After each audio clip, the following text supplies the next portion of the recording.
In the beginning was the way was God, the way was God, the way was hard. Every step a symphony. Let's go to Amazon and get all our books, please. Black's anatomy, teach the children, teach the children, teach the children to be a victim.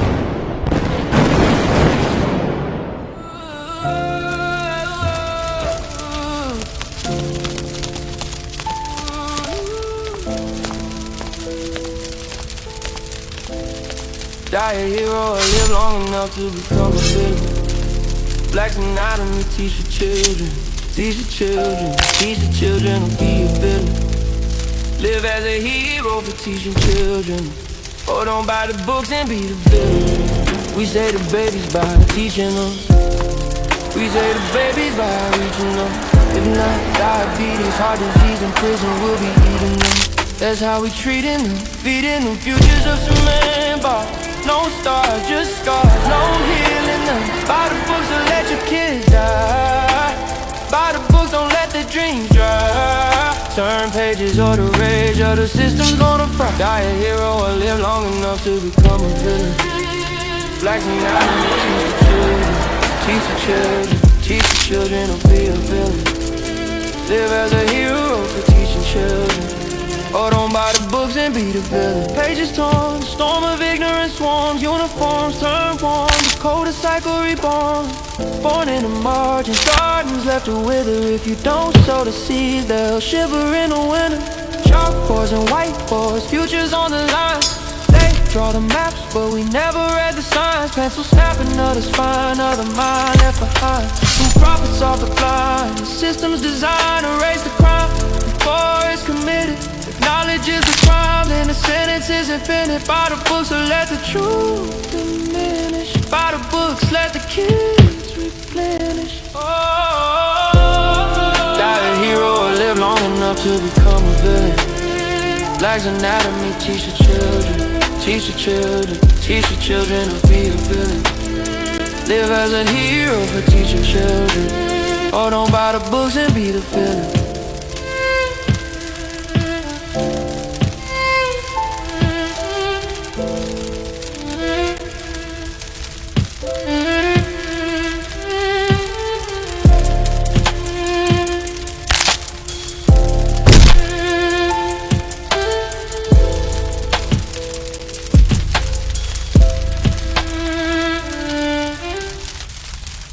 Black's anatomy, teach the children, teach the children, teach the children to be a villain. Live as a hero for teaching children.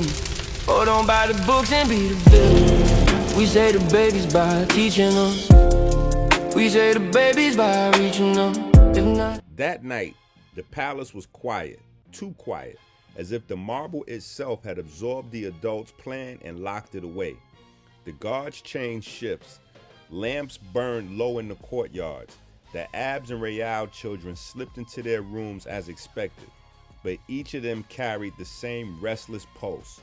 Christopher lay awake staring at the carved ceiling. Falcon traced sigils in her notebook. Osiris kept his tablet half lit under the covers. They had all heard the king's plan. Transparency, audits, supply line sweeps. Sensible, careful, adult. But children felt the undertow differently. The attack on Coach Malik, Baba Malik, wasn't just a scare, it was a declaration. And to sit quietly while the adults played defense felt like letting the current run backward. So they made their own plan. First, they convinced Tahuti to sleep over. His parents agreed without much hesitation. The boy was a straight A 11th grader, polite, already trusted. By midnight, the whole circle was gathered in Mars' room. Ocean lay across the doorway like a furry guardrail. The air hummed with a low buzz of contraband devices, laptops, tablets, and at the center, Arc, the architect's black communicator, its silver edge pulsing faint blue. Mar whispered the oath. No solo missions, table first. Then he grinned. But tonight, the table is here. They spoke in turns. Christopher wanted to expose Pharmakia's monopoly on school kitchens. Falcon argued for infiltrating local hospitals, but it was Osiris who finally said the words that tightened everyone's spine in the room. Defense won't be enough. We go on the offensive. Tahuti adjusted his glasses, eyes catching the light. Anonymous leaks. If people knew what these companies made off heart failure, while heart disease is still the #1 killer, they wouldn't stay quiet. ARC's letters shimmered across the screen. Query confirmed. Data sets acquired. Prepare transmission. Osiris nodded. Do it. The children watched as ARC opened pathways no school computer could touch. Internal reports, conference minutes, balance sheets. For hours they stitched together receipts, annual profits measured in billions, graphs showing flat lines of survival despite trillions spent, memos where executives called patients long-term revenue streams. By 3 a.m., the dossier was ready. Tahuti built the wrapper, anonymous encryption, delivery to global newsrooms, mirrored to social media accounts, primed with auto posts. Christopher checked every page for clarity. Falcon added one line of poetry to the preamble. How can the heart heal when the cure is sold in chains? Osiris placed his hand on ARC's smooth surface. Release. The communicator pulsed once, twice. Across the world, inboxes blinked open, screens lit, journalists steered. The next morning, the children rode to school in the Rolls-Royce convoy as if nothing had changed. Nadessa hummed a song. Amor and Chanel argued over who forgot their notebooks. Christopher kept his hands folded calmly in his lap. But outside, Cairo was buzzing. Vendors waved newspapers hot off the press. Headlines screaming in Arabic, French, and English. Pharmakia profits $240 billion while heart disease remains the #1 killer. Leaked emails show industry knew failures of medication decades ago. Is cardiology business or cure? Social media feeds burned like wildfire. Hashtags trended across continents. Commentators shouted on morning news panels.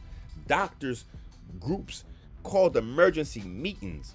Parents at the academy whispered at the gates, eyes darting, phones glowing with headlines. Mars leaned towards Christopher with his voice low. It worked. Osiris smirked, hiding his phone under the desk. The world just felt a different kind of Christ wave. Tahuti exhaled through his nose, the ghost of a grin tugging his lips. Now let's see how the adults handle the fire we started.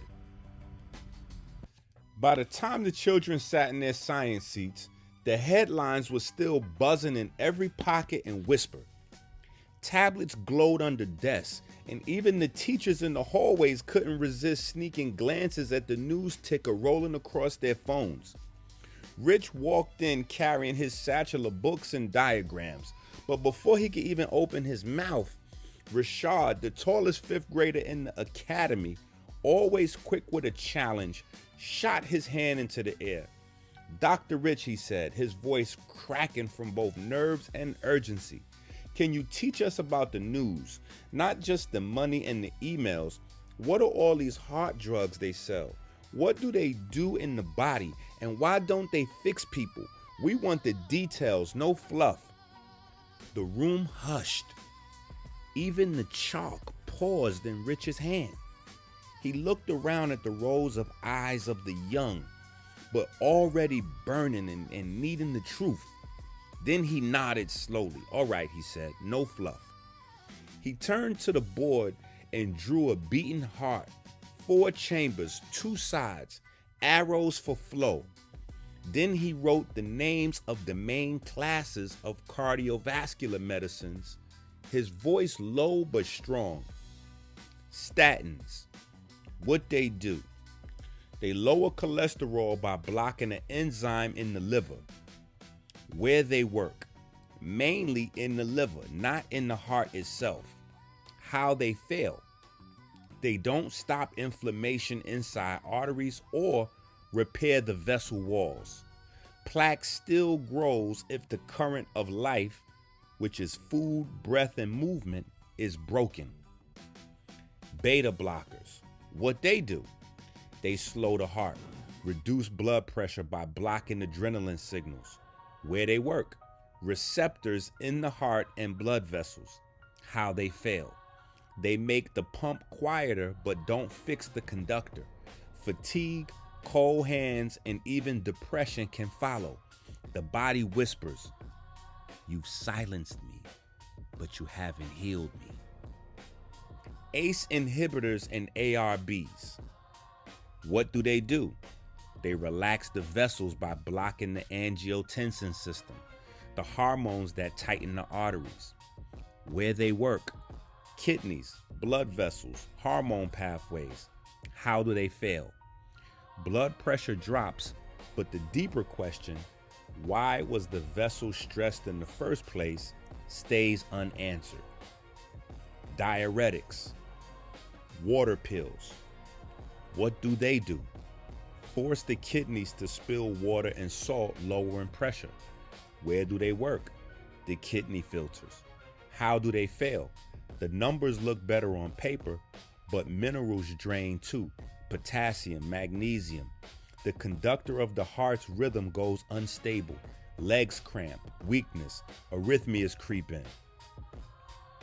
Anticoagulants, aka blood thinners. What they do? They make the blood less sticky, preventing clots. Where do they work? The platelets and clotting proteins in the blood. How do they fail? They prevent sudden strokes but do not dissolve the reason why blood thickened. Dehydration, poor blood flow, damaged vessels, and they invite bleeding as a constant shadow. Rich stepped back, letting the board breathe. The children were silent, but not out of confusion, out of focus. Their eyes locked on the list and the sharp line he drew underneath it. Do you see the pattern? He asked them softly. Falcon raised her hand. They all changed the numbers, but not the current. Rich smiled, the faintest crack of relief. Exactly. These medicines adjust the surface, the speed, the pressure, the thickness. But the real problem is the current of life. The QRST wave, the Christ wave, the voltage in the cells, the way water and ions move through the vessel walls. No drug has ever fixed that. He tapped his chest. So the disease keeps returning because the heart isn't a machine you repair with parts. It's a conductor you must keep in tune. The class exhaled together as if some hidden weight had been set down. Rashad leaned back in his chair, nodding slow. That's why the news didn't say everything. That's what they didn't say. That's the truth. The lunch trays were barely stacked before the bell rang. When the 11th graders entered, something was different. The blue mats had been rolled away, stacked like towers against the wall. No basketballs, no wrestling ropes, no sparring circles, just polished wood stretching from end to end, shining like a challenge. At the center court, Baba Malik, arms crossed, stopwatch hanging from his neck, his voice carried like a drumbeat. Today, he said, no flips, no drills. Today, we talk about the engine, your heart. The children shifted, curious. Malik pointed to the giant board where he had already written numbers and arrows. Heart rate and fuel. Your resting heart rate tells you how efficient your engine is. The lower it beats while you're calm, the stronger it is. As heart rate rises, your body decides which fuel to burn. At lower intensities, you burn mostly fat. Slow, steady, fire. As intensity rises, the system grabs sugar for quick, fast energy. Neither is bad, but knowing the difference is power. If you want endurance, you train your heart to burn fat. If you want speed, you sharpen your sugar. Cardio zones. Malik drew 5 zones across the board like stair steps. Recovery. Fat metabolism, mixed fuel, mostly sugar, maximum effort. Zone 1, recovery, walking pace. Zone 2, fat metabolism, jogging. Zone 3, mixed fuel, harder runs, circuit training. Zone 4, mostly sugar, sprints, combat bursts. Zone 5, maximum effort, short all out. Most of you live in zone 0, Malik teased. Lying down on your bed, scrolling. Laughter rippled through the gym. Number 3, the drill. Now, he barked. We test. He set the stopwatch. 33 minutes. Suicides. Lines on the court blurred into rivers as the children ran back and forth. Half court, baseline, half court, baseline. Breath filled the gym like ocean surf. Falcon's braids whipped behind her. Rashad's sneakers squeaked thunder. Even Mar, who rarely showed any strain, gritted his teeth.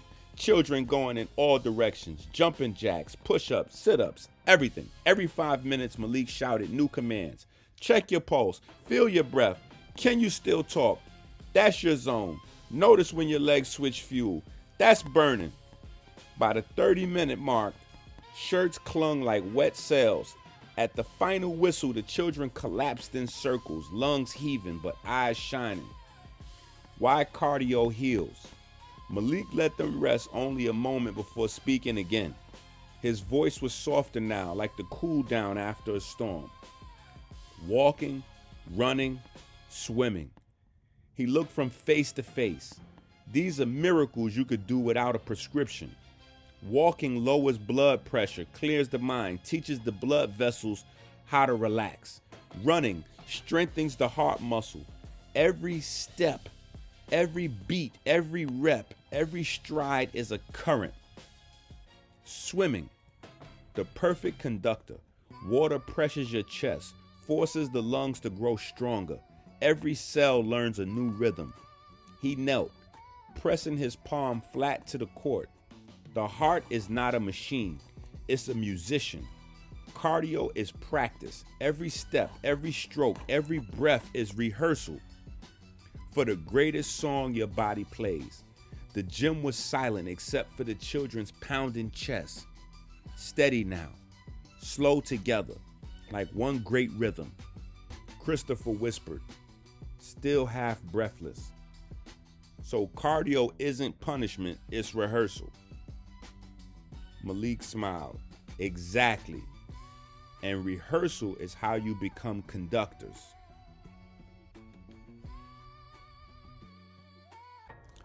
The boardroom glass shimmered with Cairo's skyline, but inside the pharmacia tower the air was heavy, charged. Around the table sat men and women in sleek suits, badges of wealth glittering at their wrists. No one smiled, but no one panicked either. The leaks had burned across the world all night, profits exposed, failures laid bare, yet pharmacia's executives leaned forward with the kind of hunger only empires breed. The chairman raised a hand. Damage is real, he said, voice low but even. But chaos is also opportunity. We don't need silence, we need noise. Screens lit the walls, display mock-ups and strategies, 3 parts, a war plan. The doctor influencers, they trust white coats. People trust white coats, one strategist explained. So we dress up the doctors and we send them out there on social media. Not lectures, but dances, jokes, viral clips. The doc next door becomes the channel. Stay on your meds, preach the science, trust science. Don't listen to radical pseudos. The second part of the plan is the athletes. We put big billboards everywhere. Katina Gilliam, the greatest tennis player ever. Tall, beautiful. She'll be our lighthouse. Katina's story will be simple. These drugs saved my life, kept me slim, keeps me strong. She'll post, she'll glow. The boardroom yelled out excitement in unison. And then the third part will be the new drug, of course. That's what will crown the campaign a miracle, a fat loss supplement. Obesity gone in months. No diets, no gyms, no prayers, no movement. Just beauty in a bottle, skin glowing, weight gone.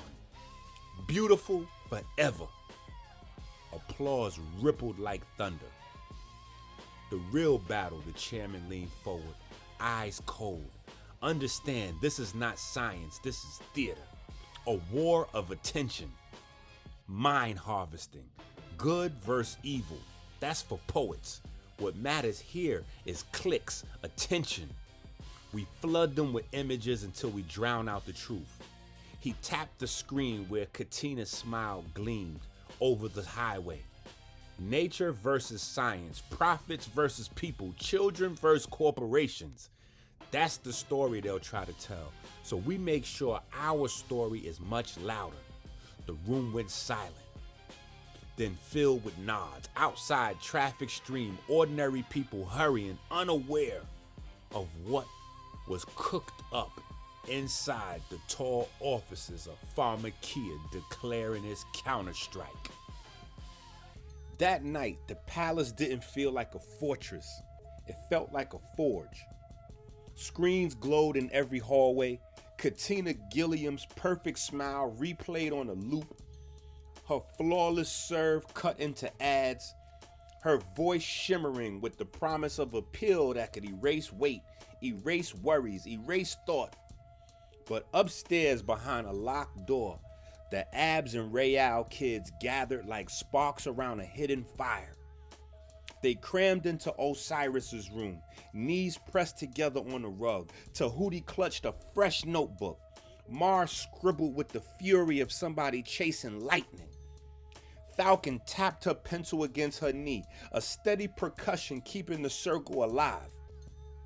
Pharmacia wants attention. Christopher's voice cut sharp across the glow. Fine, we'll give the world something else to look at. Falcon leaned forward, eyes blazing, but we can't just shout. That's their game.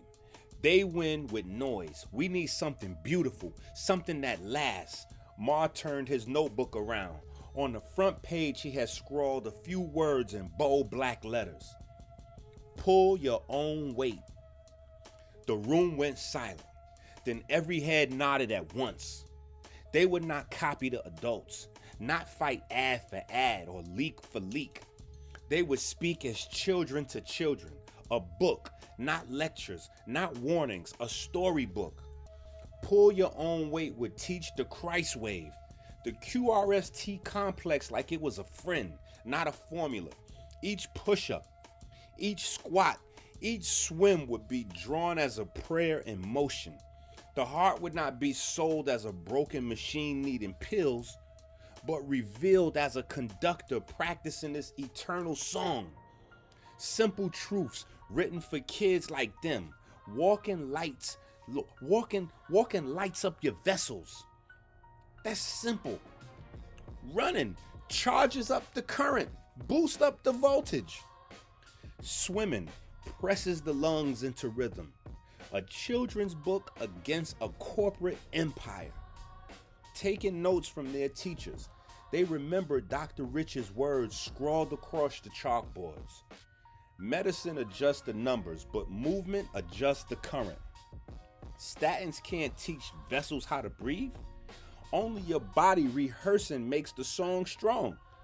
They remember Baba Malik's sweat-stained drills, cardio zones sketched as stair steps, 33 minutes of suicides and squats and push-ups and sit-ups, and they whispered truth that walking, running, swimming. Those were the real lessons of the heart. Falcon's voice cut through the memory. Every page of our book has to move the reader, not just words, diagrams, challenges. It has to be alive. The writing begins. By midnight, the room had become a factory of creation. Chanel and Nadessa strung words into rhymes. Push the ground pushes back. Your heart keeps rhythm, it never lacks. Osiris and Tahuti bent over arcs, glowing tablets, shaping the Christ wave into a smile that pulses like a friend across the page. Christopher mapped the table of contents with military precision. What is the QRST complex? Why your heart loves movement. Water plus ions equals real fuel. Pull your own weight, literally. How kids beat the giants. Mars' eyes were wide and wild, sketching the cover. Children holding up the earth like their own arms, sweat dripping like light. The air smelled of ink, paper, and electricity. They weren't just students anymore. They were authors, builders, conducting a new current. The response as dawn cracked Egypt's horizon. Kemet's new dawn.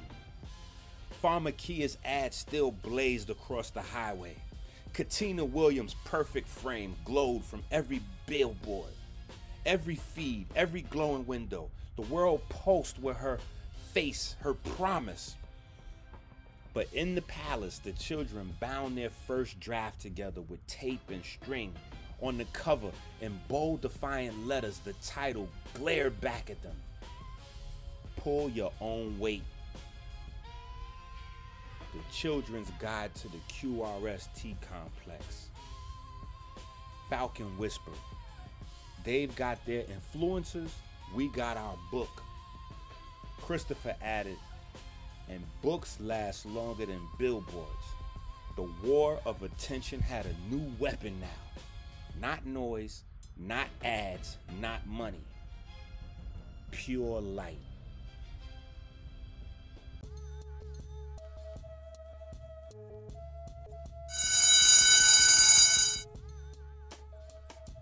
The fifth graders were buzzing before class even started. Whispers passed down rows like sparks of jumper cables. Did you hear? He knows. He knows about the book.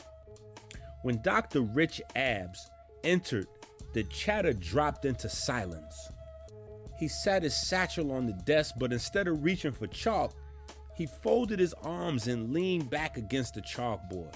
His eyes scanned the room, sharp, but sweet. I've heard, he said, that there's a secret book floating around. The words hit the room like a drum. Falcon shifted in her chair. Christopher gripped his pencil tighter. Osiris kept his face still, though his chest rose faster. Rich lifted a hand before anyone could speak. I don't want to see it. I don't want to know who wrote it. What I want is for whoever is behind it to study more. Before you release it, complete the science. The children exhaled in relief, but also in awe. He wasn't angry. He was proud. Rich uncapped the chalk and wrote 4 letters across the board. QRST. Some think this is new, he said, tapping the letters, but the wave of the heart, the wave of the heart has been known longer than medical schools have been in existence. He wrote beneath it, CHRIST, Greece.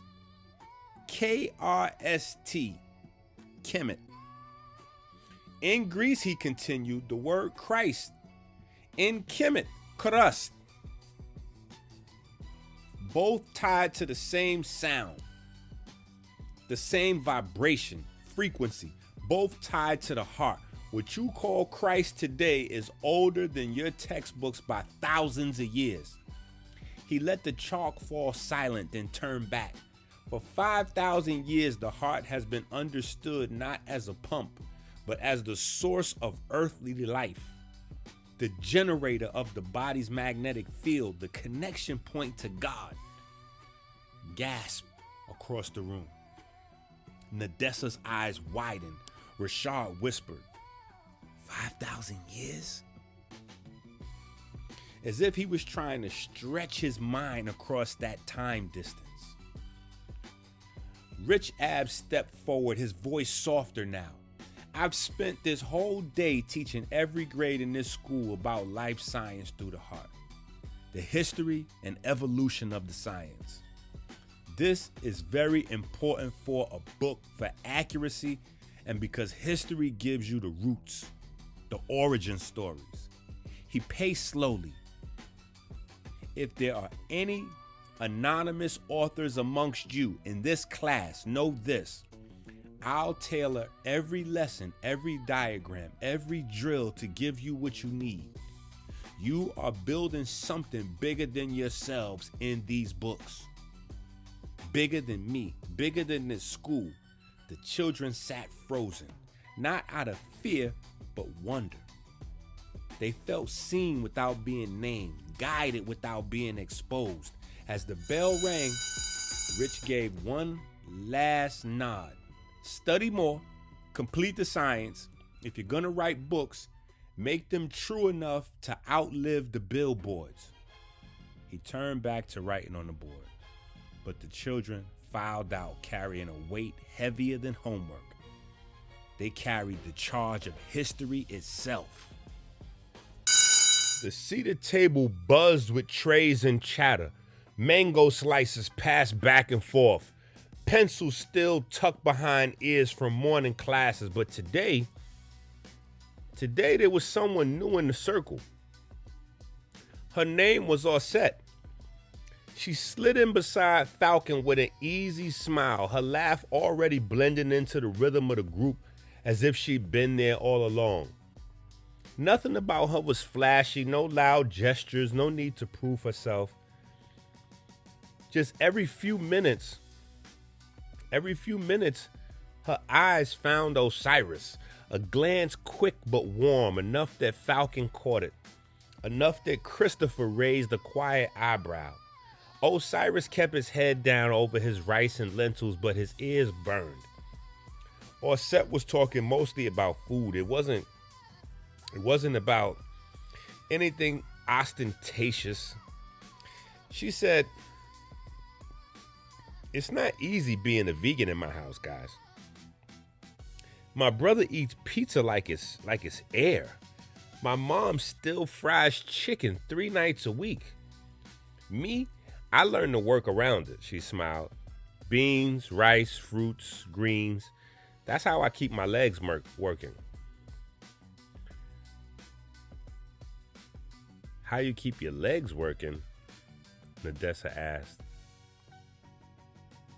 "Yes," Osset nodded. "Cross country. I run long distance. 5 kilometers, sometimes more. You learn quick what fuels you and what slows you down that way." The children leaned in closer, curious. "What's it like?" Ma asked, "running that long?" Osset laughed. "It's pain. It's pain and it's freedom at the same time. The first 3 miles feel like your chest is caving in. By the time the 3rd is over, it's like your body remembers. And after 5, it's just you and the rhythm of your heart." At that line, Chanel slyly pulled a pen from her pocket and scribbled in the margin of her notebook. "Heart rhythm. Long distance cardio." Nadessa leaned over her shoulder and added, "Fuel, plant-based, clean oxygen flow." Christopher caught on, turning his napkin into a scratch paper. Endurance zones, walking, running, cross country, Christ rehearsal. Every word Osset spoke became double layered, friendly chatter on the surface, hidden lesson underneath. Osset's impact. Falcon asked, "So you never get tired?" Osset grinned. "Of course I do, but cross country isn't about not getting tired. It's about knowing what your heart can take and trusting it to carry you farther than your brain thinks." The table grew quiet for a moment. Even Osiris looked up, meeting her eyes. She held his gaze just long enough to make him swallow hard before she turned back to her food. The children exchanged quiet glances. They had all just found a new teammate, but for maybe more than just running. And in their secret margins, under the cover of lunch, the science of the heart grew a whole nother chapter.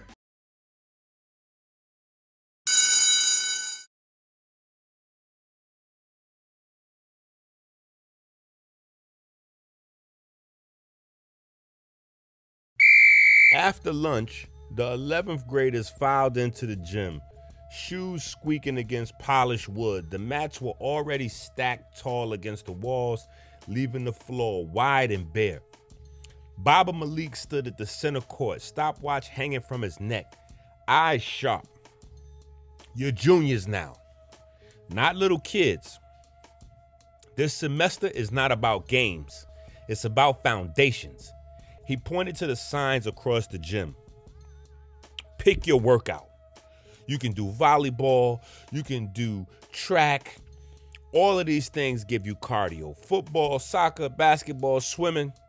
Pick your cardio. But understand this, no matter what you choose, you will all train jujitsu. You will all condition for cross country. Why? Because this semester has only 2 pillars: self-defense and cardiovascular health. The cardiovascular system, he pulled down a massive diagram of the human body. Bold red arteries, blue veins stretching from head to toe, with the heart drawn like a glowing engine in the middle. There are 3 parts to the system that keeps you alive.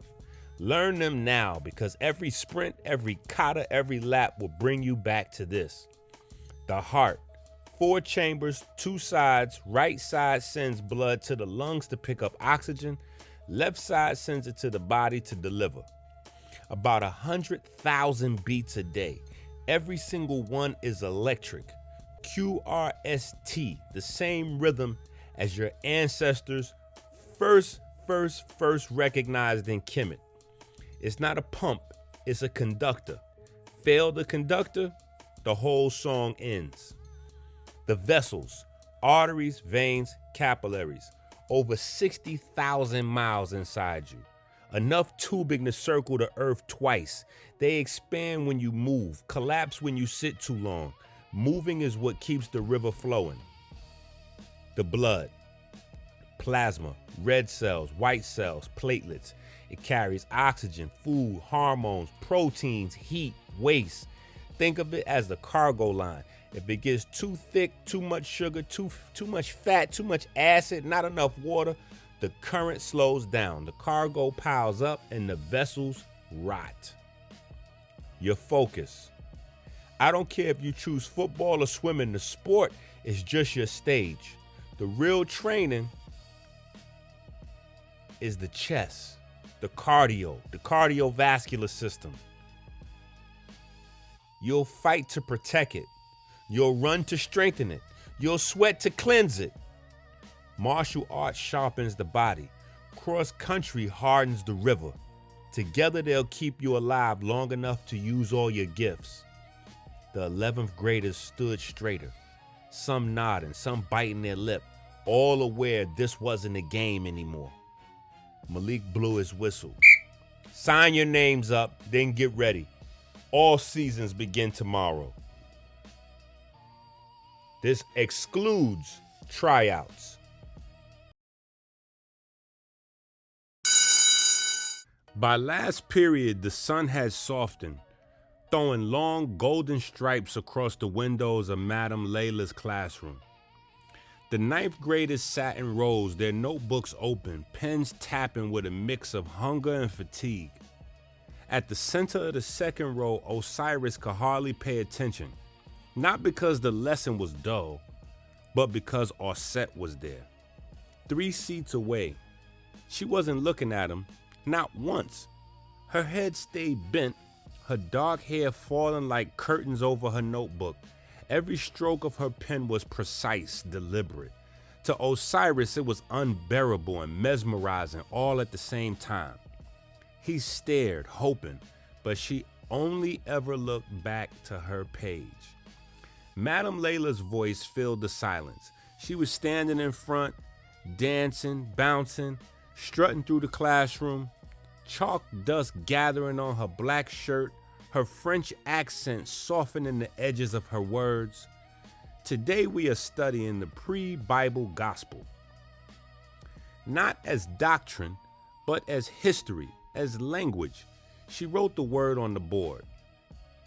She turned, her eyes were alive. It comes from Old English God spell, glad tidings, good news. The good spell. God here was not the divine name, but good. Later, maybe by mistake, people linked it to God, as if meaning God's story. That mistake felt so natural, so fitting, it became the truth. She moved her chalk down the board, drawing lines to Latin, bona adunatio, and the Greek, anglion, the reward for bringing good news. The gospel became not only a word for message, but for the book itself. And later she added, for anything believed with the same weight as holy truth. Pen scratched. Falcon and Odessa leaned forward, hungry for roots. Christopher underlined every note twice. The word God. Madame Layla wrote a second word. Not from good, she said firmly. That is another mistake. The only English God, Proto-Germanic Guthen, perhaps from a root meaning that which is invoked. A being summoned to a sacrifice. Some say from another root, to pour as in libation, burial mound, poured earth. Get it? Even the word itself is older than Christianity, older than what we call the church, older in some ways than organized worship itself. She paused, glancing across the room. When you study language, you study not just words, but the heartbeat of cultures. The word gospel carried glad tidings. The word God carried invocation. And only later did the two fuse into the story we think we know today.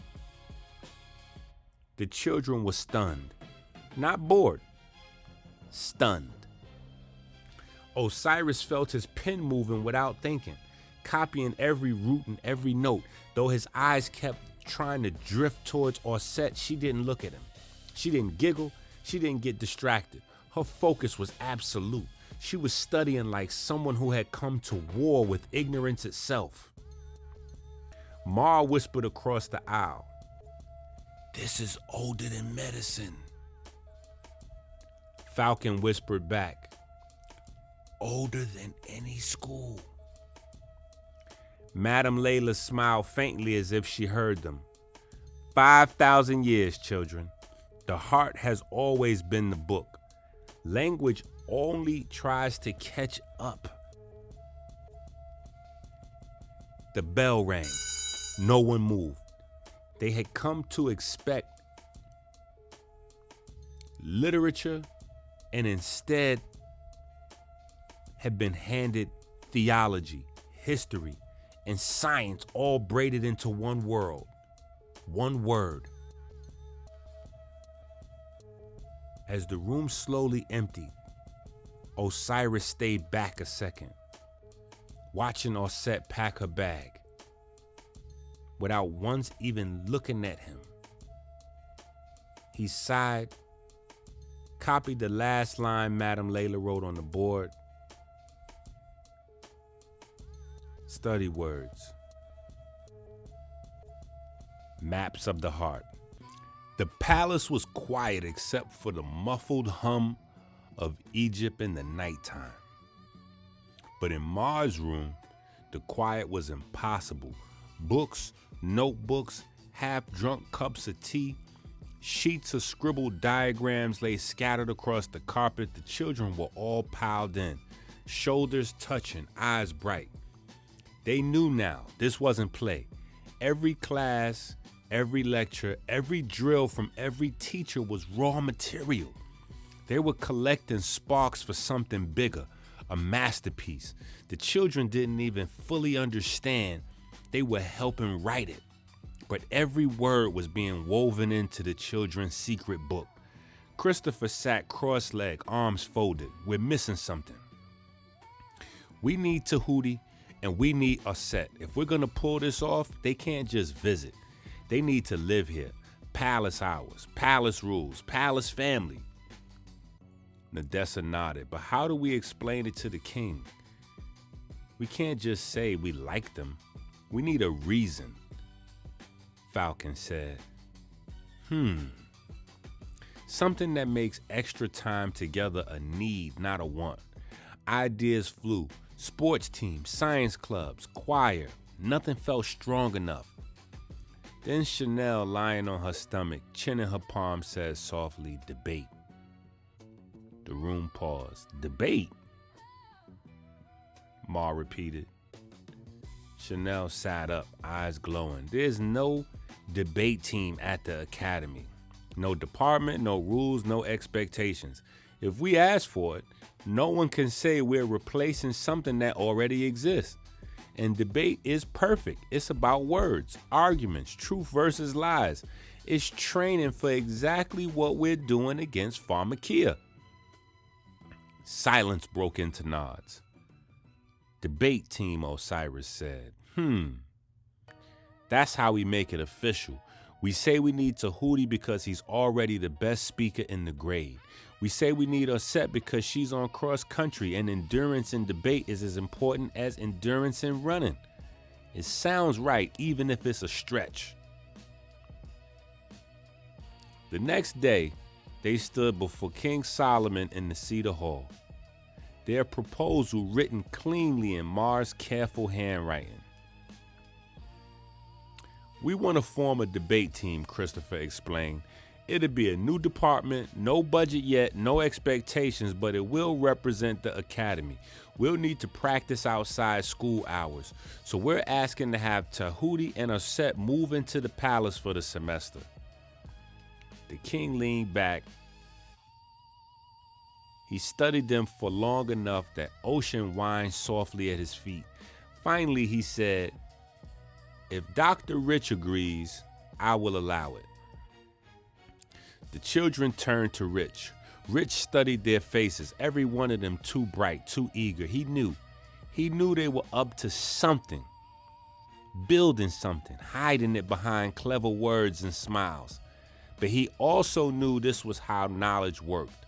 Children testing their limits, finding ways to grow faster than the adults allowed them to. He gave a slow nod. Then it's settled, said the king. That night, back in Mars' room, the children whispered under blankets. Tahuti and Aset would be moving in. The book would grow stronger. Their circle was complete.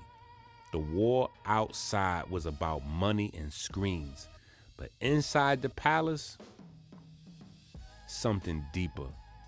Not just a team, not just a book. A family of conductors.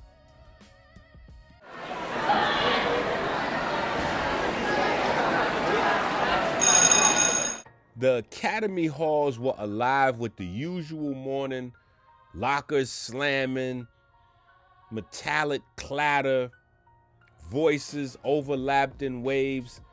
Christopher moved with the flow, books pressed to his chest, eyes already scanning ahead to his own class. Then it came, noise that didn't belong.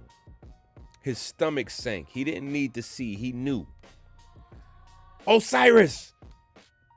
The closer he got, the louder it grew. Voices bounced off of lockers, sneakers stomping like drums. A circle had formed in the hallway corridor. Students pressed tight.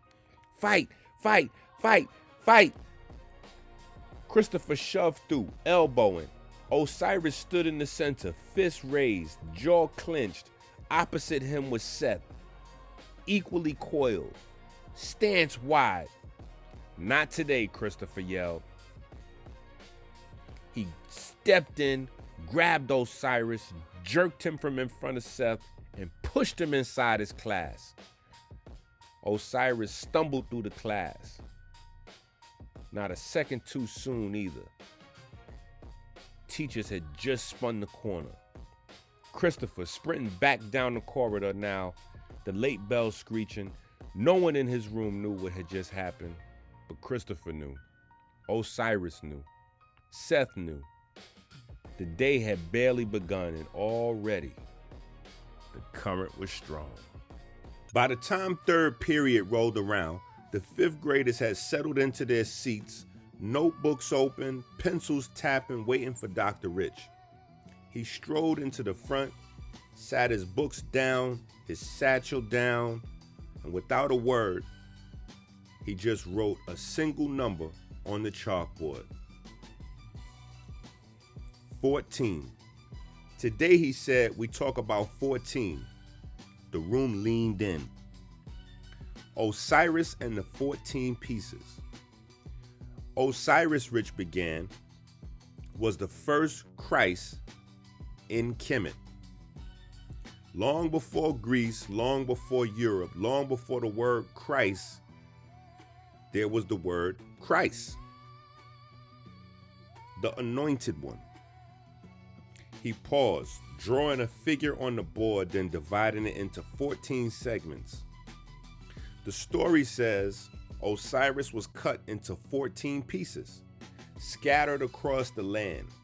His wife Aset searched and gathered them, stitching him back together. That cycle of breaking and gathering is older than any church sermon. It is the story of resurrection, of coherence, of what happens when the body's current is shattered and must be made whole again. Remembered. Rich drew 2 rows of boxes across the board. Why does the week have 7 days and 7 nights? 14 parts. Each cycle is a resurrection.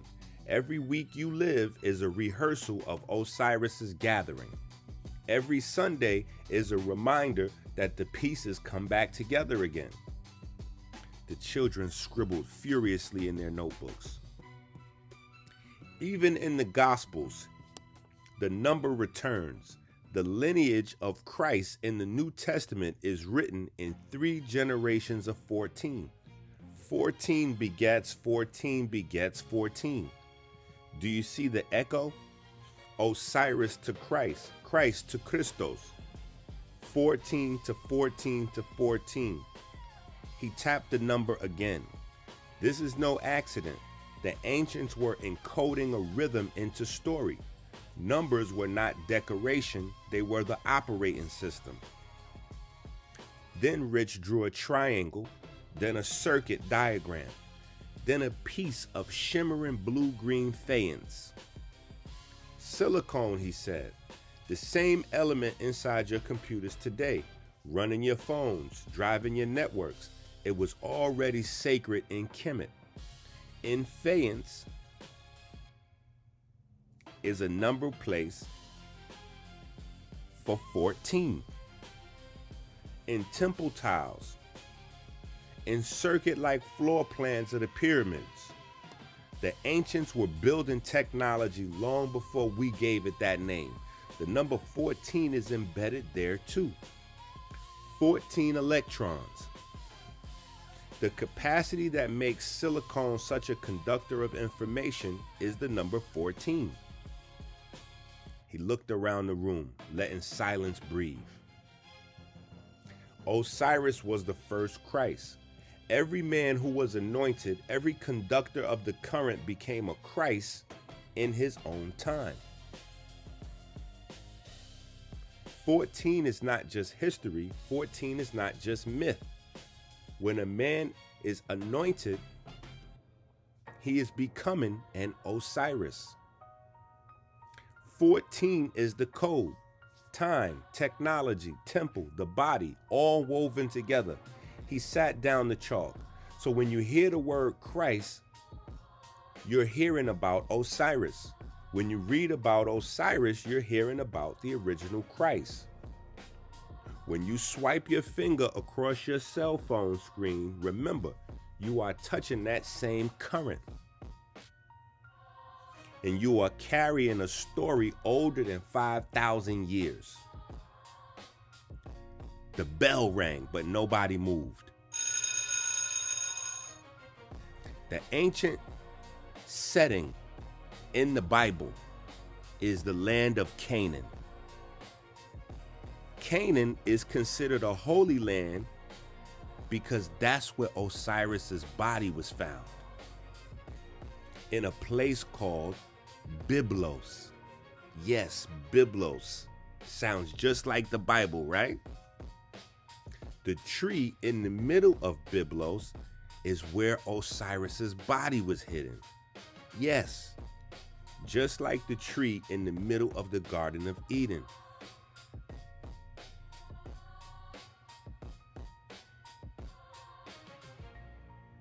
Rashad asks, are you saying the Bible is named after Byblos? Is the tree in the Garden of Eden Osiris's tree? Rich answers, the holy book in Kemet at the time, long before the Bible, is called the Papyrus of Ani. And in the Bible, when God is asked his name, he replies, Ani. The children were amazed. Rashad asked again, so are you saying what it sounds like you're saying? Rich responded, I'm saying there are some amazing coincidences that you guys can discuss with your parents and do some more research on. Rich tapped the chalk again against the chalkboard. The number 14 still glowing in white dust. You've seen 14 in myth, in time, in genealogy, in silicone. Now I'll show you where it lives inside your body. Right here, right now. He drew a small oval, then another, then a cluster.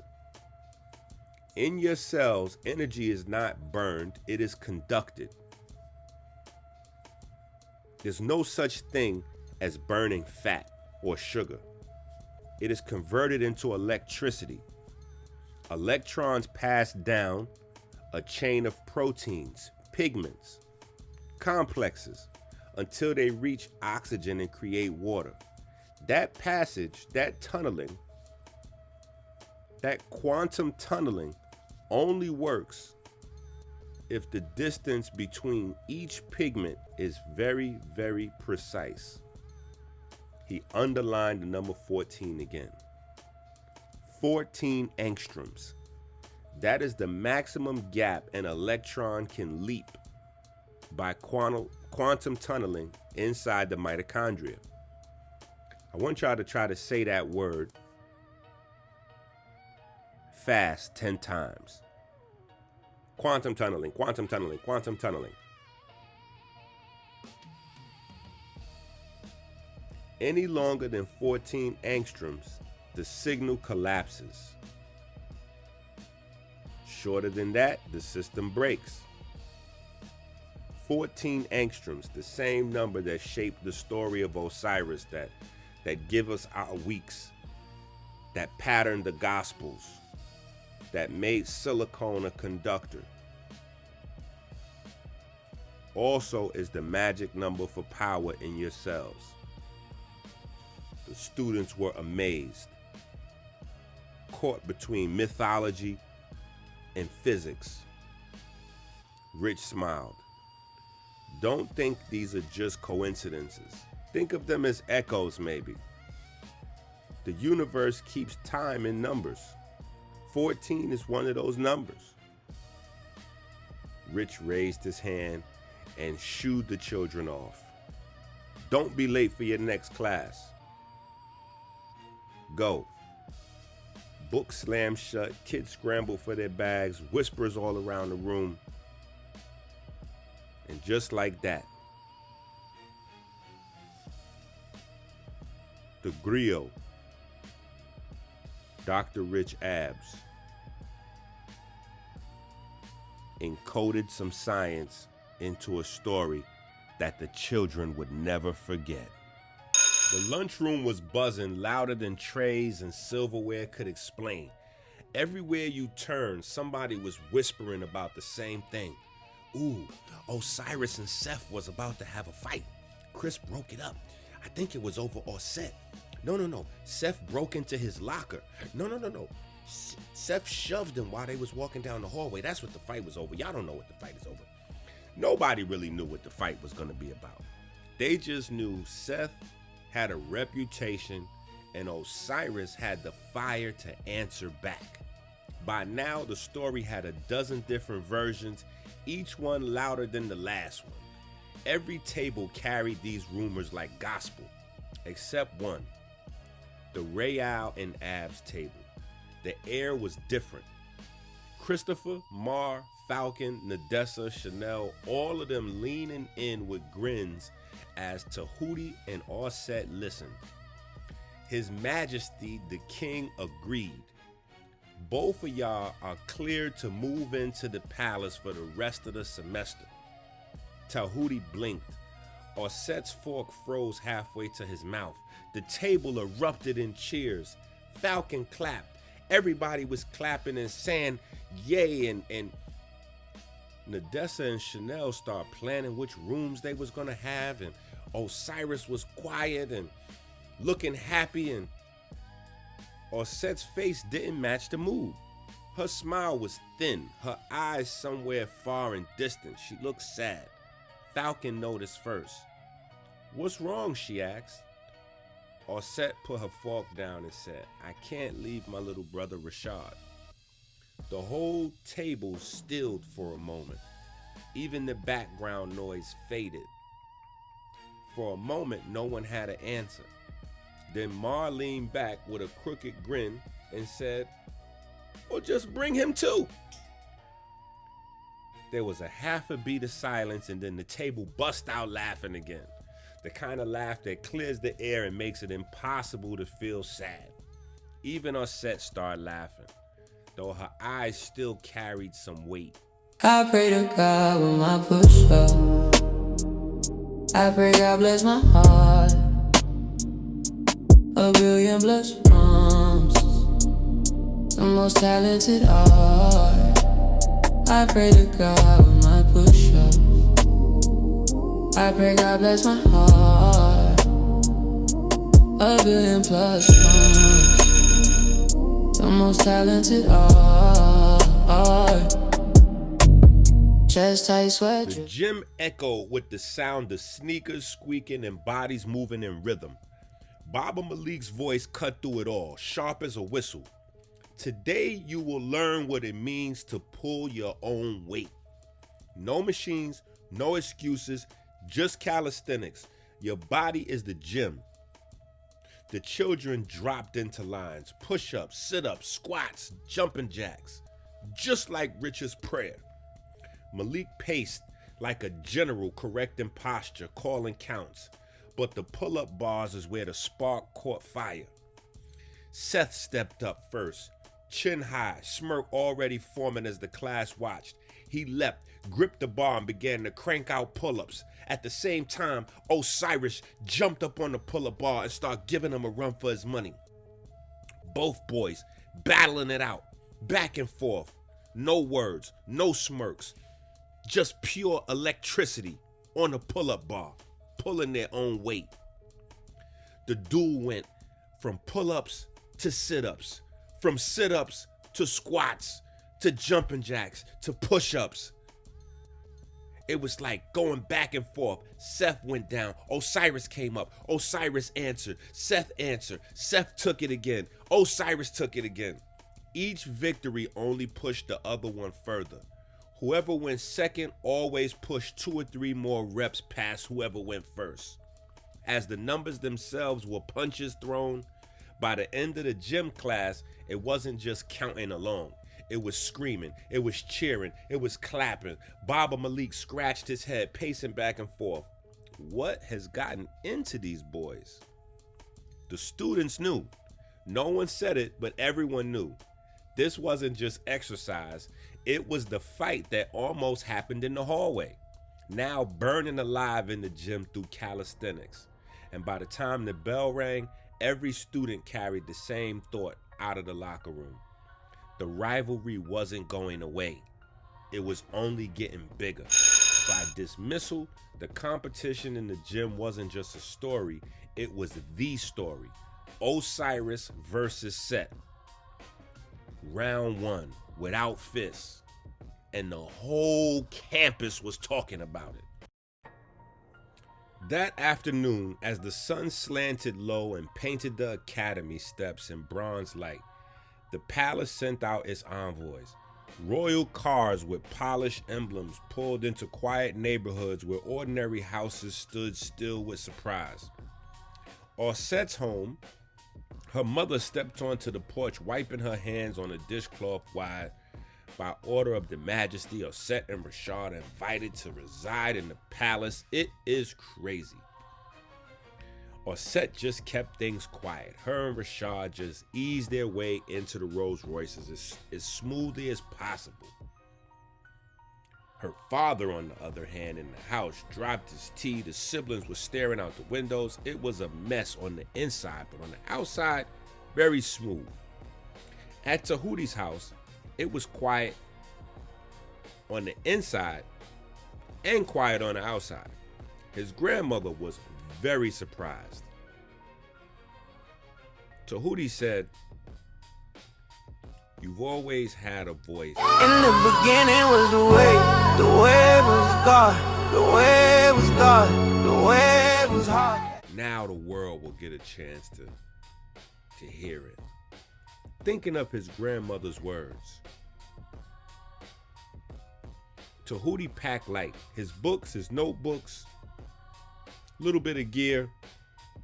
What mattered was the chance to be with the Abs and the Reals in the palace. By evening, the convoy rolled back through the palace gates.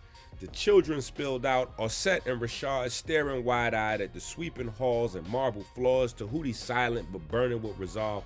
The Abs and Reals rushed to meet them. Nadessa tugged at Rashad's sleeve toward the gardens. Falcon hugged Orset like a sister already. Mar and Christopher helped Tahuti haul his books upstairs, laughing and teasing, making jokes.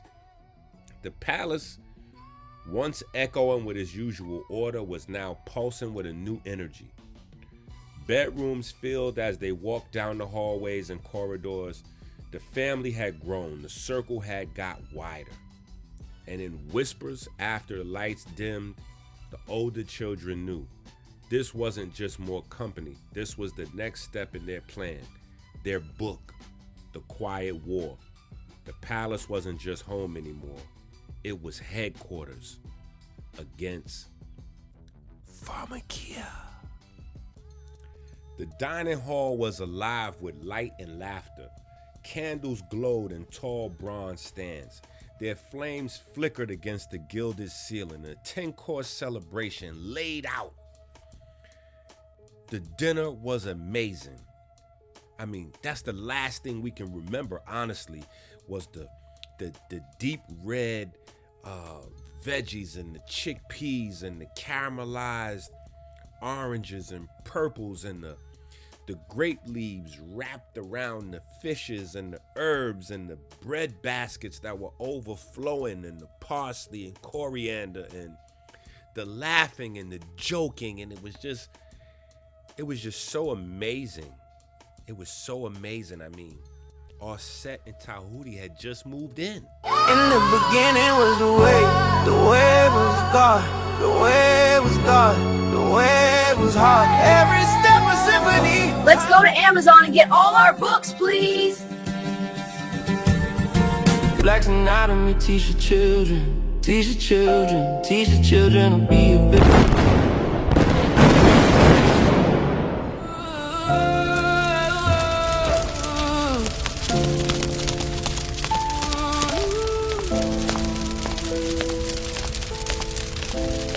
Die a hero or live long enough to become a villain. Black's anatomy, teach your children, teach your children, teach your children to be a villain. Live as a hero for teaching children. Or don't buy the books and be the villain. We say the babies by teaching them. We say the babies by reaching them. If not diabetes, heart disease in prison, we'll be eating them. That's how we treating them, feeding them futures of cement bars. No stars, just scars, no healing them. Buy the books, don't let your kids die. Buy the books, don't let the dreams dry. Turn pages or the rage of the system's gonna fry. Die a hero or live long enough to become a villain. Blacks and whites, teach the children, teach the children to be a villain. Live as a hero for teaching children. Or don't buy the books and be the villain. Pages torn, storm of ignorance swarms. Uniforms turn warm, the coldest cycle reborn. Born in the margins, gardens left to wither. If you don't sow the seeds, they'll shiver in the winter. Chalkboards and whiteboards, futures on the line. They draw the maps, but we never read the signs. Pencil snapping of the spine of the mind left behind. Who profits off the blind? The system's designed to erase the crime before it's committed. Knowledge is a crime, then the sentence is infinite. By the books, so let the truth diminish. By the books, let the kids replenish. Die a hero or live long enough to become a villain. Black's anatomy, teach the children. Teach the children, teach the children to be a villain. Live as a hero for teaching children. Or don't buy the books and be the villain.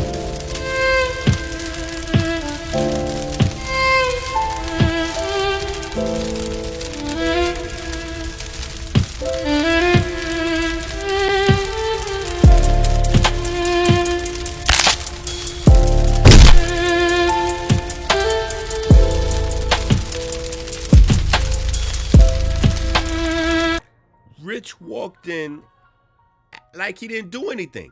Tried to convince us that he was downstairs fixing pipes. It was a heating and plumbing explosion.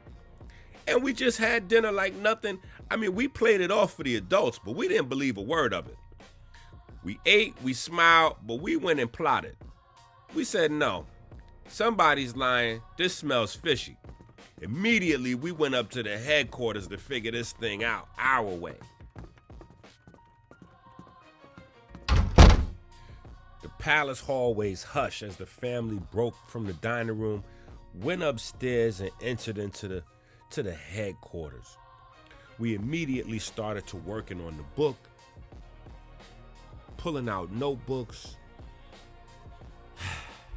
trying to figure out what happened tonight. Rich doesn't fix pipes. He was fighting. You saw the smoke. That was not a pipe. That was the prison.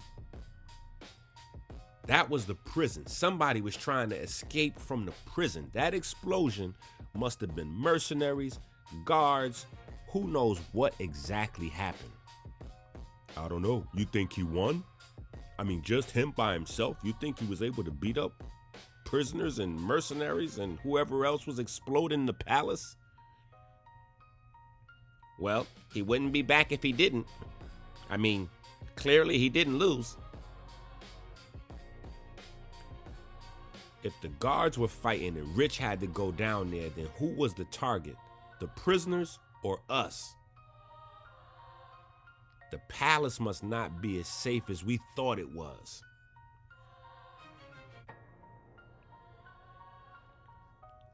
After Falcon had blew out the candles, Orset's question still hung in the dark. Who was the target? The prisoners or us? Christopher said, look, the palace isn't failing. The palace isn't falling. If anything, it's the safest place on earth. You all saw Rich walk back in like nothing happened. You saw the king calm as ever. We got guards in every hall. The walls are thicker than anything outside. And a family that's already on high alert.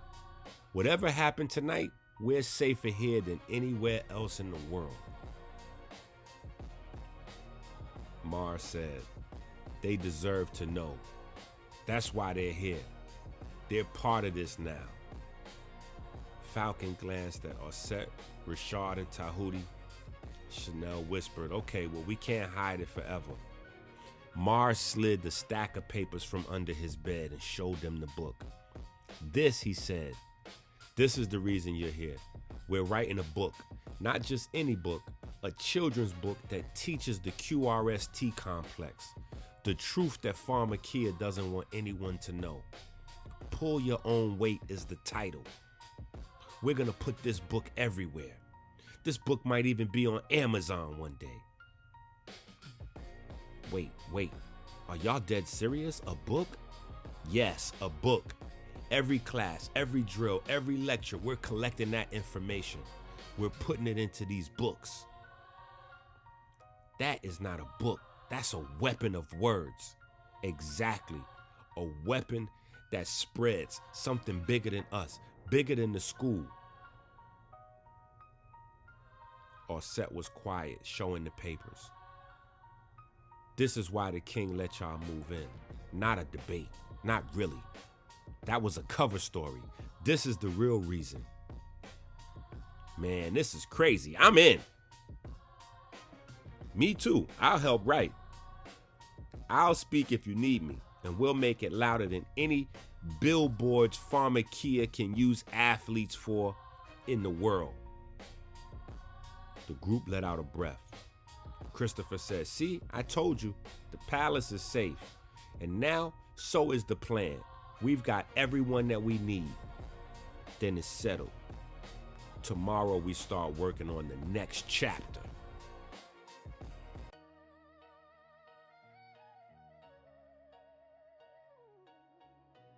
While the children were huddled upstairs, scratching their heads, trying to figure things out, writing their words in their books, the air in the prison was very, very different. Rich walked slowly down the line. The king followed him. Two captains of the guard were close behind them. Rich stopped in front of the first mercenary, a broad-shouldered man, and told him, you got two choices. Talk, and maybe you'll live out the rest of your life in the cell. Stay quiet, and I promise you'll wish I had left you to bleed out to death on the floor.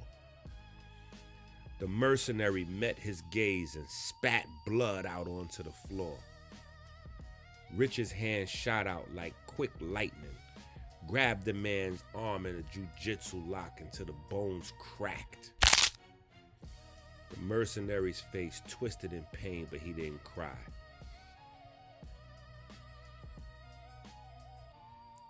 This one will die before he gives us anything. The king stepped forward to the next prisoner, one of the weaker ones. Tell us why they came. Tell us and your punishment will be lighter. Stay silent and you'll wish you had vanished into the desert. In fact, you will vanish into the desert. No food, no water, just desert. We work for them. We work for them. Who? Rich said. Pharmakia. It was Pharmakia. They hired us to break out the mercenaries. The king's eyes narrowed. Why would they risk going to war with the crown for you? Because we were going to talk. We were going to testify against them about the money, the drugs, the deaths. They said if we spoke, if the courts heard us, the whole empire would know what they've done. So they tried to silence you by breaking you out before you could speak? Yes, the prisoner said. Please, I don't want to die. He's telling the truth. Look at him. He doesn't have the spine to invent this. The king's jaw tightened. Then Pharmakia has declared war themselves. They have declared themselves an enemy of the realm. That's why they don't stay here. We must move the prisoners now. If Pharmakia sent one team, they'll send another. By first light, armored SUVs were rolling to the palace. The guards had the prisoners shackled, loaded them into the SUVs. The king stood at the top of the stairs along with Rich. Make sure they're secure. Rich stood watch long after the last SUV had left. But the ease of which this had happened, Pharmakia had made their move, and now he knew without a doubt this was war.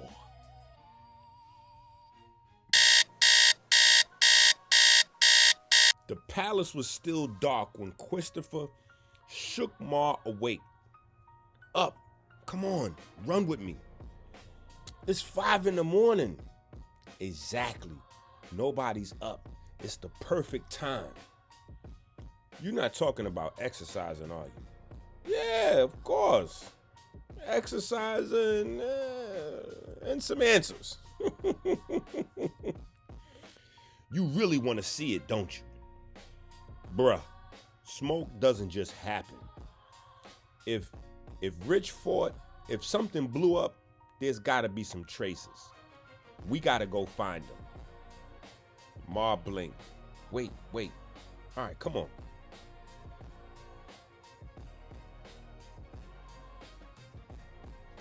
This doesn't make sense. We got to be able to figure this thing out. Walking through the halls, walking through the kitchen, running, jogging around the property. I mean, I know we saw the smoke, right? Everybody saw it. And yet, maybe, I mean, was Rich really fixing pipes and wires? I don't know. It feels creepy. Like it didn't even happen. Then take that as a lesson. Either Rich and the king are covering up something bigger, or the palace is safer than we think. Either way, it's good for us, right? I mean, it doesn't feel like it, but trust me. The boys stopped talking and just ran back to the palace and began their day with prayer, with the family.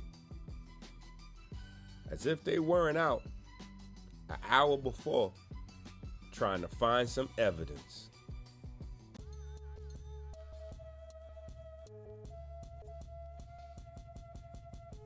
The 11th graders settled into their seats. Notebooks open, the air still carrying the faint morning cool. Madame Layla stood at the front of the room, her posture tall and elegant, eyes bright with the spark of revelation. She wrote a single word across the board in sweeping chalk strokes. Spirit. She turned, dust clinging faintly to her fingertips. Today, we will break apart this word, because until you understand it, you will never understand the gospel. The room went silent. The Greeks were students of Kemet. The Greeks, she said, pacing back and forth, they were not masters. They were students. Their philosophies, their mathematics, their medicine, their theology, all came from Kemet. Plato, Pythagoras, Herodotus, Kemet. She sketched a map circling the Elephantine Island. Even the Old Testament comes from Kemet, the island of Canaan. That is the Elephantine Island. The same land that shaped your ancestors' temples also shaped the scripture. And when we speak of the gospel, we are speaking of breathing, of breath. That is the good news. She drew 3 figures on the board: a feather for Shu, an open arm silhouette for the Ka, and a bird for the Ba. In Kemet, Shu was the god of air, the breath that separated sky from earth. The Ka was your vital essence, your life force. The Ba was your soul, your personality, the bird that could fly between realms. Together, the breath and the essence made life. So when Jesus spoke of the Spirit, when he called it the good news, he was teaching nothing new. He was teaching Kemetic science. Jesus did not have the New Testament. Jesus had Kemetic science. He was reminding the people of what had always been true, that spirit means breath and breath means life. The students all scribbled fast in their books. Madame Layla now began to read out loud, her French accent shaping each word with care. John chapter 3, verses 5 through 8. Unless one is born of water and the Spirit, he cannot enter the kingdom of God. The wind blows where it wishes, so it is with everyone born of the Spirit. She lifted her eyes. Wind, pneuma, ruach, ka, all meaning the breath that gives life. John chapter 6, verse 63. It is the Spirit that gives life. The flesh profits nothing. Spirit is current. It animates the flesh. Without breath, the body is just dirt. Matthew chapter 10, verse 20. It is not you who speak, but the Spirit of your Father speaking through you. The Spirit as teacher, the breath carries truth, the voice of God. Breath makes witness. She moved seamlessly through the different texts, layering meaning. Luke chapter 4, verses 18 and 19. Spirit as power, as anointing. John chapter 23 and 24. Spirit as the field of worship, not a place, but a current. Matthew chapter 12, 31 and 32. Spirit as the absolute, the unbreakable source. These are Kemetic echoes. She drew another line back to Kemet. In Genesis chapter 2, verse 7, God breathes into Adam's nostrils the breath of life, and Adam becomes a living soul. But long before Genesis, the Kemetic people, the Egyptians, carved the same truth. God's pressing the ankh to the nose of the king, gifting him breath, Shu giving air, Ka sustaining the vessel, Ba carrying the soul. Language makes it seem mystical, but listen carefully. Spirit is not fog, not a ghost. Spirit simply means the breath. The students were silent. Some stared at the board, others at their notes, just at the empty air, inhaling, exhaling, realizing every breath they took was part of an ancient current that spanned millennia. Christopher, in a moment of awe, drifted off into a daydream and then snapped out of it. He whispered to Ma, "She's saying the whole gospel's about breathing." Ma shook his head slowly. "She's saying it always was." Madame Layla closed the lesson with a single line, her voice carrying like the scriptures itself. Spirit is life force. Spirit is the teacher. Spirit is the power. Spirit is worship. Spirit is forgiveness. Spirit is the breath. And that is the good news. That's the gospel.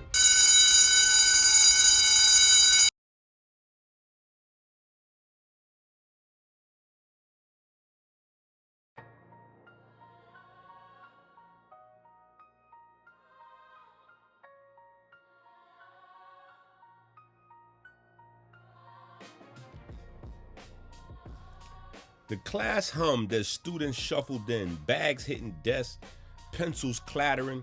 Christopher lingered by the door, waiting until the last of his classmates passed. He caught his father's eye. "Dad," he said, "can I talk to you before class starts?" "Sure, son." They stepped into the hallway, the noise of the room muffled behind them. Christopher leaned in. "Madame Layla dropped some heavy stuff on us this morning. Breath, spirit, ka, ba. It all made sense, but then again, it didn't. Could we maybe get like a science version of what she was saying?" Rich smiled, clapping him on the shoulder. "I'm glad you asked. Let's give it a try."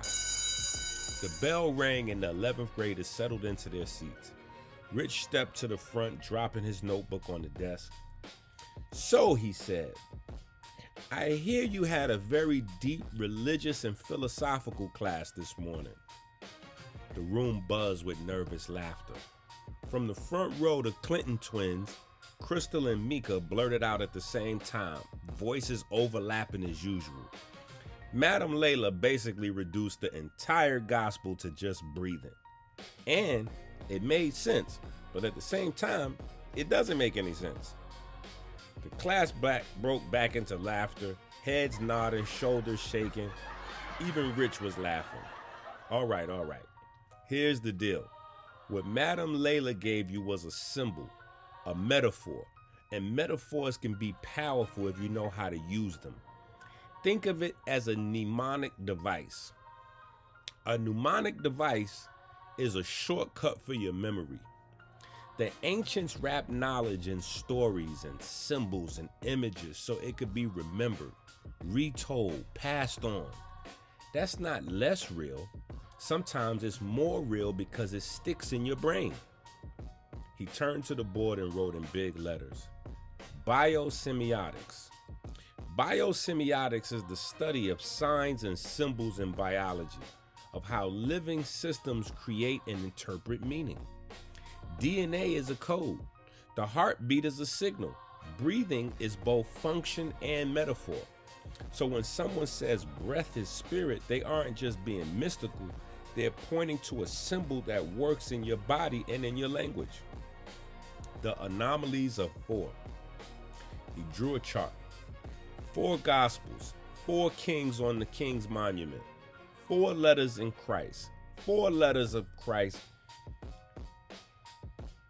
4 twin pairs in the Ennead, 4 doubles in the Ogdode, 4 twins in the DNA, histones that is, 4 ventricles in the heart, 4 ventricles in the brain, 4 letters in the name Yahweh.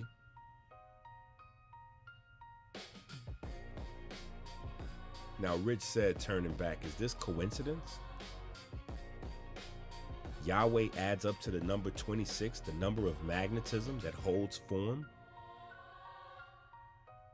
Maybe this is coincidence, but patterns matter. 4 keep showing up. Biology, religion, physics, language. When a number echoes across disciplines, it means something is binding these things together. The room went silent. You could just hear pens scribbling. Finally, Mar raised his hand, his face twisted in mock despair. I'm even more confused now than before. Laughter bust out again throughout the class. Rich grinned. Good, confusion means you're thinking. Thinking means you're alive. The bell rang. Chair scraped, bag zipped. All right, your homework is simple, kids. Write down every question you have about this subject. Big or small, we'll keep working through them tomorrow. And remember, don't run from the confusion, use it. The students filed out, buzzing with half-formed theories and nervous laughter. The twins walked side by side, still finishing each other's sentences. Christopher lingered in the moment. Science version enough for you, huh? Christopher said, yes, sir. At least for today.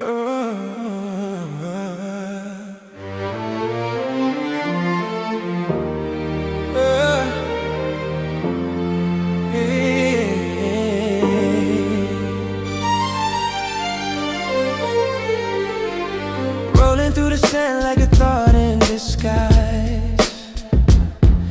The scarab spins truth where the cosmos. The bell hadn't even finished echoing when Christopher's hand shot in the air. Half the class was still dropping into their seats, the scrape of chairs filling the room. Yes, Christopher, Madam Layla said. Madam, are there any verses in the Bible that say God or Jesus is light? The room hushed. Pens hovered. Even the Clinton twins, still whispering to each other, turned forward. Madam Layla sat down her chalk and folded her hands. Her eyes got bright. The kind of look she gave when she knew the question had teeth. There are many, she said, her accent softening. Listen carefully. Let's go over a few. 1 John chapter 1 verse 5. This is the message we have heard from him and proclaim to you, that God is light and in him is no darkness at all. Clear and direct, God equals light itself. James chapter 1 verse 17. Every good gift and every perfect gift is from above, coming down from the Father of lights, with whom there is no variation or shadow of change. Psalm chapter 27 verse 1. The Lord is my light and my salvation. Whom shall I fear? She lifted her eyes. So yes, God has been called light since the oldest times. She moved to the next list, chalk tapping as she wrote on the board. John chapter 1 verse 4 and 5 and verse 9. In him was life, and the life was the light of men. The true light, which gives light to everyone, was coming into the world. John chapter 8 verse 12. I am the light of the world. Whoever follows me will not walk in darkness, but will have the light of life. John chapter 9 verse 5. Chapter 12 verse 35 and 36. Chapter 12 verse 46. Variations of Jesus as light. Luke chapter 2 verse 32. Simeon's prophecy, a light for revelation to the Gentiles. Matthew chapter 2 verse 16. The people dwelling in darkness have seen a great light. Matthew chapter 17 verse 2. The transfiguration, his face shone like the sun and his clothes became white as light. Revelation chapter 21 verse 23. The city has no need of sun or moon, for the glory of God gives it light, and its lamp is the Lamb. Her chalk squeaked as she circled the word light. You see, God, Christ, and the gospel itself are cast as light. Even you, she pointed to the back row, are called light. She scribbled quickly. Matthew chapter 5 verse 14 to 16. You are the light of the world. A city set on a hill cannot be hidden. Ephesians chapter 5 verse 8. Now you are light in the Lord. Walk as children of the light. 1 Thessalonians chapter 5 verse 5. You are all children of light, children of the day. She turned back to the class, chalk dust on her fingers. So the answer is, Christopher, yes. The Bible is full of it. She narrowed her eyes with curiosity. But tell me, Christopher, why ask this question? Christopher sat up straighter, because I've been thinking about electricity, about the trinity of it. Electricity, magnetism, and light. They're one current, but three expressions, just like the trinity in the scripture. And in biology, even in us, there's chemiluminescence. Cells literally glow under certain conditions. Breath carries oxygen. Oxygen drives mitochondria. And in those reactions, photons are released. Light is inside us. So if scripture says God is light, maybe it's not just a metaphor. The room buzzed with whispers. Pen scratched. Falcon raised her eyebrows, impressed. Ma frowned, trying to follow along with the logic. Even the Clinton twins stayed quiet and amazed. Madame Layla smiled faintly, her eyes thoughtful. She opened her mouth to answer, but then the bell rang. Books slammed, chairs scraped. She raised her voice above the noise. Christopher, you are on to something. Keep studying. All of you, keep studying. The scriptures hide as much science as they reveal. And with that, the students spilled out into the hallway, heads spinning with light. Resonate, resonate, see what I'm saying, levitate, resonate, resonate. Nah, I mean I'm trying to elevate. Resonate, resonate, words can't describe or articulate. Resonate, resonate. Feel me, celebrate. The door burst open before the bell even stopped ringing. The 11th graders spilled into the room like a storm, voices crashing over one another. Rich leaned back. Looks like someone's excited about science today. The Clinton twins, Crystal and Mika, shot their hands up in unison immediately. Yes, Clinton twins, Rich said. They pounced immediately. Put Christopher on the hot seat, Crystal said. Yeah, Mika added. He asked Madam Layla this morning if God or Jesus is light, and she gave us a whole list of verses like God is light, Jesus is light, even believers are light. The whole class started talking. Tell us, according to science, is he right or wrong? It sounds amazing, but also crazy. It's not exactly science and it's not religion. We need you to tell us what this is. The whole room quieted. Rich straightened up, his tone sharpening. First thing, don't ever put a question in a cage of either or. Science or religion, right or wrong. Sometimes the truth cuts straight through the middle. Christopher isn't just guessing, he's circling around something very real. Your breath, oxygen is fuel. It drives mitochondria. It makes ATP. It pushes electrons down the electron transport chain. That move creates electricity in your body. And electricity always has a twin, just like you guys. The twin is magnetism. Magnetism is what lets your neurons store charge.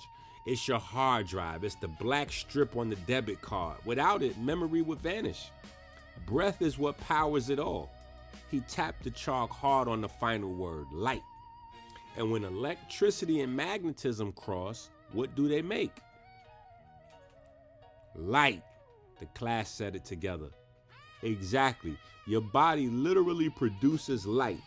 Chemiluminescence. Biophotons in your brain. Sparks in your cells. The greatest conductor of that light, the place it roars loudest, is here. QRST, the heart. Your heart's wave, the living pulse. Breath feeds it, electricity drives it, magnetism stores it, light radiates from it. Christ isn't just a ECG trace or EKG trace. It's the current of God moving through the flesh. The class was stunned, pens were frozen, even the twins were quiet for once. Ma finally broke silence. So what you're saying is the gospel is basically cardiology? Rich laughed, a deep, deep laugh. I'm saying the gospel, biology, and physics are telling the same story in different languages. Breath is spirit, electricity is the word, magnetism is the memory, light is life, and the heart is where it all converges. Rich paced slowly in front of the board, chalk dust on his sleeves, his voice steady but electric. The same way the 4 books, Matthew, Mark, Luke, and John, hold the story of your entanglement with God. Your mitochondria hold a mirror. They have 4 pigments, 4 micromagnetic centers. They recycle ATP. And now, when that recycling happens, when the proton flow turns, the electrons and protons recycle ATP. ATP releases kinetic energy and light. The Gospels light your mind with stories. The pigment lights your cells with energy. 2 languages, 1 truth. Energy is spirit. Your spiritual system is your breathing system. He tapped the board with chalk. The difference is perspective. From the abstract, we can say information is light. But if we zoom into that light, what do we find? The students leaned forward, silent, breath held. Rich eyes swept the room. We find knowledge. Knowledge of our connection to God. Knowledge to how we live. Light is not just photons, it's meaning. Today we call it quantum entanglement. For a moment, the room seemed to vibrate. The Clinton twins turned toward each other. The same time, their jaws dropped, eyes wide as though they had just witnessed a magic trick unfold before their desks. Then all of a sudden, the bell shrieked, rattling the windows, but no one moved. Not a scrape of a chair, just ocean as usual. Rich clapped his hands once. All right, homework is simple. Write down your questions, don't filter them. Tomorrow we keep going. If Madam Layla gave you the philosophy, he tapped his chest, I'll give you the physics. The spell broke. The students finally gathered their things in a daze, whispering, talking with all levels of excitement. Christopher lingered back. As he passed the door, Rich caught his eye. Still think you're just guessing? Guess I was on the current, Dad. And with that, the room emptied like a buzz, leaving a live wire. Resonate, resonate, see what I'm saying, levitate, resonate, resonate. Nah, I mean I'm trying to elevate. Resonate, resonate, words can't describe or articulate. Resonate. The great library smelled like cedar shelves and ink. The golden afternoon light stretching across endless rows of scrolls and leather-bound tomes. The children gathered at a long oak table, their notebooks spread out, pens scratching as they compared lessons from Madam Layla, Baba Malik, and Dr. Rich. Falcon stacked her notes on top of Mars and said, "It's all the same current. History, science, exercise, scripture, every class is teaching us the same thing in different words." Osiris leaned forward, flipping through his own scribbles of Christ waves and push-up diagrams. The body is the gospel. It's all breath and conduction. Arsette sat with her chin in her palm, quiet but listening, her eyes tracing the sunlight through the window. So what happens when we actually live this stuff out, not just study it? What does it do to us and to our connection with God? The room fell still. Tahuti opened his notebook where he'd been mapping emotions like circuits. He spoke slowly, letting the science carry like a scripture. Happiness opens the vessels. Happiness, Tahuti began, isn't just a feeling, it opens the vessels. The vagus nerve slows down the heart. Heart rate variability goes up. The arteries release nitric oxide, relaxing, opening, blood pressure drops. It's like removing a weight from the sarcophagus of the heart.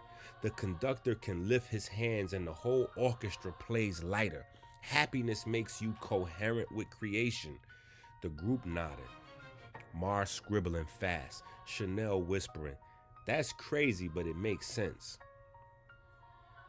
Now anger, Tahuti continued, anger is different. The amygdala takes over, fight or flight, adrenaline, cortisol, the whole storm. Blood pressure spikes, arteries clamp down. Sometimes they spasm completely, and that's a heart attack. Anger is like throwing the heart into an electrical storm. The amygdala weaponizes the aorta against the heart. It's like the body attacking itself. Osiris clenched his fist, muttering, "That's Seth, all right. That's him all over." Falcon adds in, "Sadness weakens the output. The rhythm flattens. Coherence collapses. It's like the conductor puts down the baton and the orchestra drifts apart. There's even something called broken heart syndrome, grief that stuns the left ventricle. The heart balloons, stops contracting right. It's proof that sadness isn't just in your head, it's in your field." A hush settled. Even Rashad stared at the table, remembering old wounds. "Rage," Christopher added in. "Rage, it causes a short circuit. The same way sadness can break the heart, rage can cause a short circuit. Rage is worse. It's anger redline, adrenaline flood, full hijack, the breaker box blows, arrhythmia, fibrillation, stroke, rupture, the circuits fry. It's like pushing your heart past its wattage tolerance. Rage is the short circuit that kills the current." The group nodded grimly, remembering faces in the world outside who lived on the edge every day. "Love, on the other hand," Nadessa said. "Love is different. Oxytocin, coherence, the sine wave in your heart smooths into harmony. It's not just your heart pumping, it's your heart singing. Love radiates up to 3 feet around your body. The heart field entrains other people's hearts. It harmonizes them. That's why love heals. It's the spirit as breath, as bond, as a field. That's the real gospel, the current we share. The table fell silent, the words hanging heavy in the dust-filled light. Mar looked around at his brothers and sisters. So every emotion is a treatment. Every state of mind is a medicine. Happiness, anger, sadness, rage, love, they're all ways of conducting ourselves. And they don't just change us, they change how we stand before God. The music, how we conduct ourselves, is the music. Offset finally smiled, her voice steady. Then the question isn't just what we learn, it's how we live. The children sat back in their chairs, each quietly turning the truth over like a coin in their palm, feeling its weight. In the silence of the library, the codex grew another line.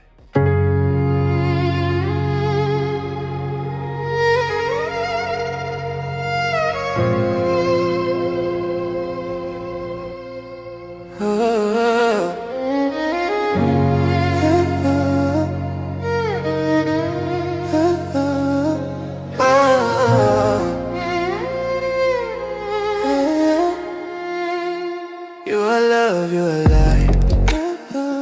You are everything right. The healing of the night. The long-seated table gleamed beneath the golden lamps. Platters of roasted everything you could name and saffron rice steaming in the center of the table. Mint-scented lentils perfumed the air.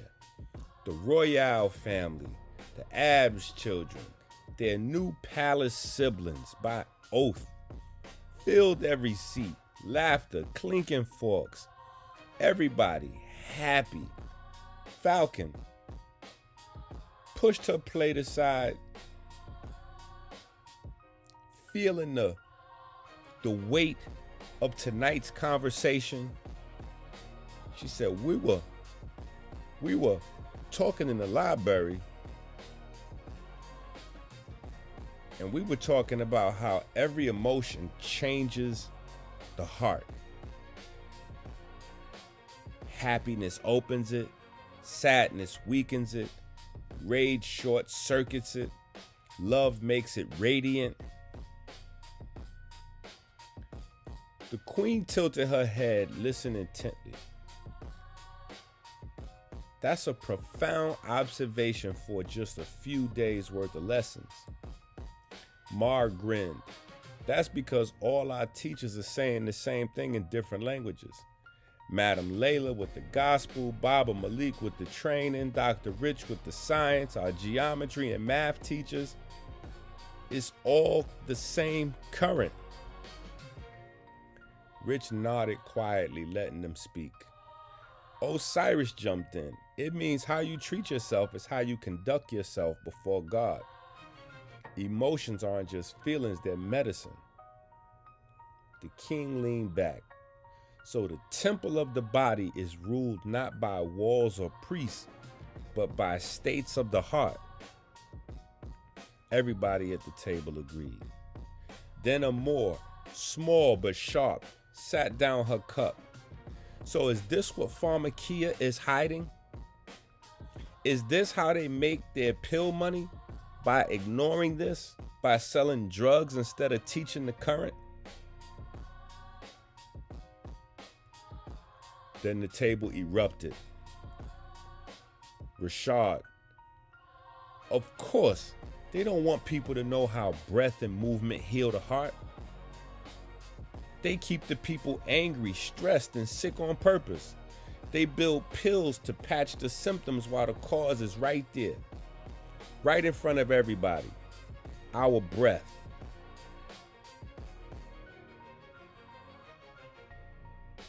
The queen raised her hands, laughing but sharp. Children, slow down, one at a time. Richard's voice cut through the clamor. Amor asked the right question. Pharmakia doesn't want coherence. Coherence doesn't make money, but fear, stress, dependence. That is the prophet. The king's expression hardened. His knuckles turned white. Then it's not just business, it's treason against the human soul. The room fell quiet again. What if we try something different? What if every time we read the gospel and saw the word spirit, we swapped it with the word breath?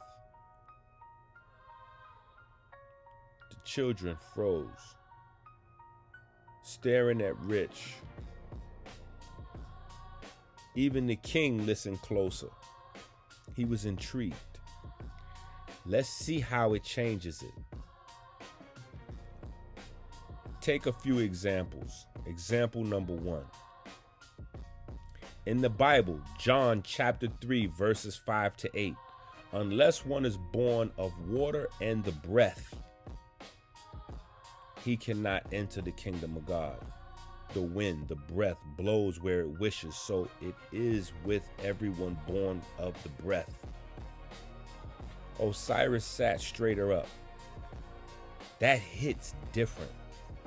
Like Jesus was teaching biology. You can't live without water and breath. Rich continued. John chapter 6, verse 63. It is the breath that gives life. The flesh profits nothing. The words I speak are breath and life. Maud let out a low whistle. So every word he spoke was like oxygen to the soul. That brings us to number 2. Matthew chapter 10, verse 20. It is not you who speak, but the breath of your Father speaking through you. Ma's eyes widened. So the very act of speaking is proof of God in us. Exactly, Rich said. The breath gives voice. The voice carries truth. He added, John chapter 14, 16, and 17. The breath of truth will teach you, remind you, dwell in you. Chris finished that thought. So learning is just breathing in God. Inspiration. That brings us to number 3. Luke chapter 4, verse 18. The breath of the Lord is upon me because he has anointed me to proclaim good news to the poor. Falcon whispered. So even his mission began with an inhale? Yes, breath is the anointing, the spark. Let's go to number 4. John chapter 4, verse 23. The true worshipers will worship the Father in breath and truth, for the Father seeks such to worship him. God is breath. The queen's hands went to her chest. So worship is not bound to temple walls. It is wherever breath and truth flow together. The king murmured, which means worship is every breath, every moment. Rich read the hardest line. This is the 5th point we'll make. Matthew chapter 12, verse 31. Every sin will be forgiven except blasphemy against the breath. The room went still. Rashad frowned. So if you deny the breath, you deny life. You're cutting yourself off, Orset said. You're cutting yourself off from the very source. Rich said, now let's go back to Kemet. This is exactly what Kemet taught. This is our 6th point. Shu, the god of air. The Ka, vital essence. The Ba, as the soul. The windpipe connected to the heart. Nefer, breath gave the heart intelligence and the heart gave life to the body. That's why the Ankh, the breath symbol, was always pressed to the nose of the king, the same as Genesis chapter 2, verse 7. God breathing into Adam's nostrils, the same current, different tongues. The children sat in awe. Pens scratching furiously, even at the dinner table taking notes. Christopher broke the silence. So spirit wasn't meant to be mystical fog. It was always the breath of life. And the heart was the temple that received it. Rich smiled. Exactly. Spirit is breath. Breath is current. The gospel was always physiology, liturgy, cosmology, all braided into one. The table glowed with murmurs. The king nodding solemnly. The queen smiling faintly as if remembering something she always knew. Inspiration. Lamps in the library glowed low. Pages of half-finished drafts spread across the table. Laptops hummed. Fingers tapped. The children were weaving everything together. Breath, gospel, cardio, Malik's drills, Rich's science, Layla's history. Every paragraph seemed to pull them closer to something bigger than themselves. Orset leaned back in her chair, watching the search engine scroll. You all keep talking like this book that we writing is going to save the world. But before we even get to that, you have to learn more about the ops. Mars said, what? Who? Orset said, the ops. Opulence Academy. Our #1 rival. Scrimmages are coming up soon. Chanel said, I never heard of it. That's because you're new to the school, Orset said back.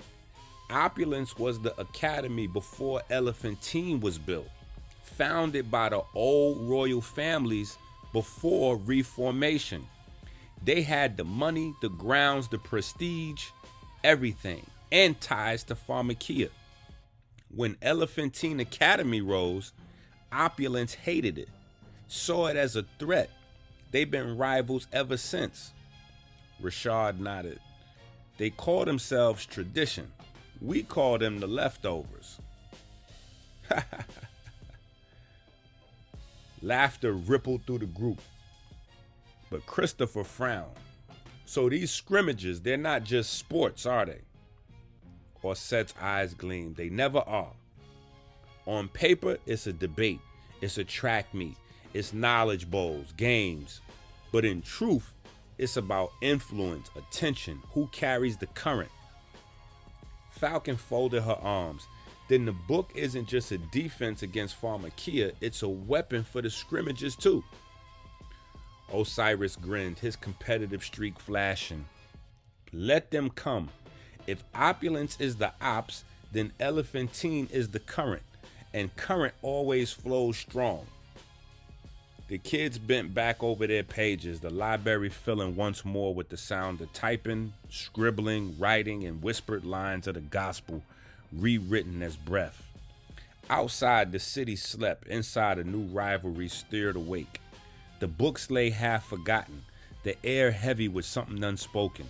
Christopher leaned forward, elbows on the table, his eyes fixed on Orset. Wait a minute. So is this what we sensed? I mean, you don't just study this stuff, the breathing, the martial arts, the current. You feel it.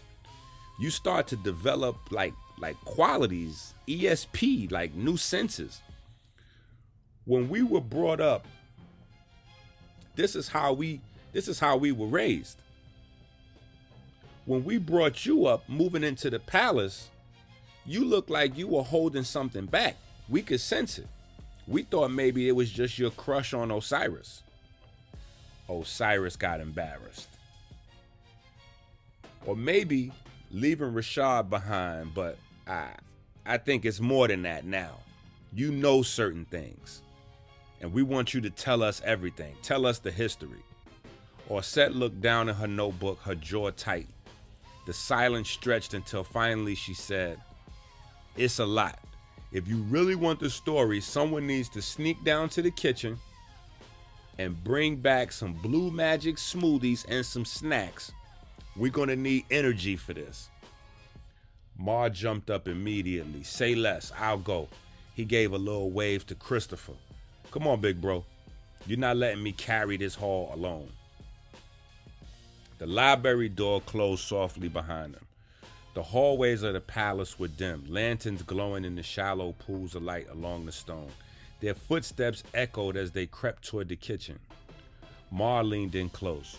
So, this ESP thing, what are you saying? You could read minds now? Like telepathy or move stuff, like telekinesis? Christopher laughed. No, not like that. Those are parlor tricks. It's sharper. You sense intentions before they show. You feel the current in the room shift. Like someone plucked a string you can't see. Even if you've been around them for a while or you're just not trained to notice it. You'll begin to feel the waves in the room. You'll feel the waves in the air, the vibes, the aura. So, not X-Men, more like deeper awareness, Mars said. Exactly, Chris said. And Orsette's been training longer than us. That's why she's carrying something. She knows pieces of history we don't. She felt things we haven't. Fine. But after the snacks, because nobody spills secrets on an empty stomach, they rounded the corner, the glow of the kitchen lanterns spilling across the floor. Behind them, the silence of the palace felt heavy, like the walls themselves were listening. And besides, they were turning on lights everywhere they went anyway. The smell of mango blue magic smoothies drifted through the library soon as Christopher and Mars set the tray down. The children leaned forward expectantly. Notebooks half open, hearts thudding faster than the clock could even tick. Orsette folded her hands on the table. Her face was serious now, her usual spark softened into gravity. All right, she said. You want the truth? Then listen carefully. Ma, your father, the king, isn't just a monarch. He isn't just a regular king. He's from the original line of Heru kings. The Sarah, the true Sarah. The bloodline of Kemet's throne. The kids froze. Even Rashad forgot to sip his smoothie. They lost control of this land long time ago. Phoenicians, Nubians, Greeks, even Ashkenazis, they've all ruled here for centuries, calling themselves natives because they're born here, but their DNA is not from here. They're colonizers. Her voice grew quieter, almost reverent. King Solomon is the first Sarah monarch in the millennia. A return to the true line of the Kemetic kings. And it wasn't armies that gave him power. It was social media. Mars said, social media? Yes, Orsette nodded. The people learning their true history caused a quiet revolution, just like Gil Scott predicted. Hashtags, underground lectures, books, people began to wake up. That's how the throne shifted.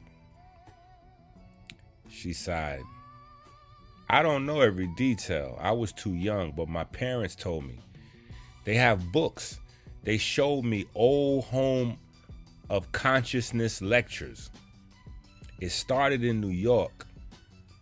The home of consciousness are like underground researchers teaching real history. You know, you can't just say whatever you want to say on ViewTube. You can get your channel taken down, but the spark was already lit before social media. The people who monetize the Holy Land of the pyramids are not their true heirs, and they're terrified of losing their power. Her eyes swept around the group. That's why they don't want Elephantine Academy here. They don't want the old teachings to resurface. because Christ is just one aspect. Spirit, which is really breath, is more powerful than they want people to believe. By hiding the breath, they hide spirituality. And at the same time, they poison breathing systems and pigment systems with their drugs and diets. Osiris said, so they don't just steal land, they steal the current. They steal the living land, people's bodies. Osset nodded gravely. Yes. After electron metabolism becomes light metabolism. That's what the books say. My parents studied Dr. Inky. Most of their library is Dr. Inky books. He proved the link between electron metabolism and light metabolism.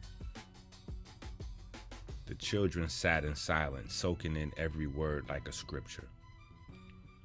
Finally, Christopher broke the silence. But that's not all, is it?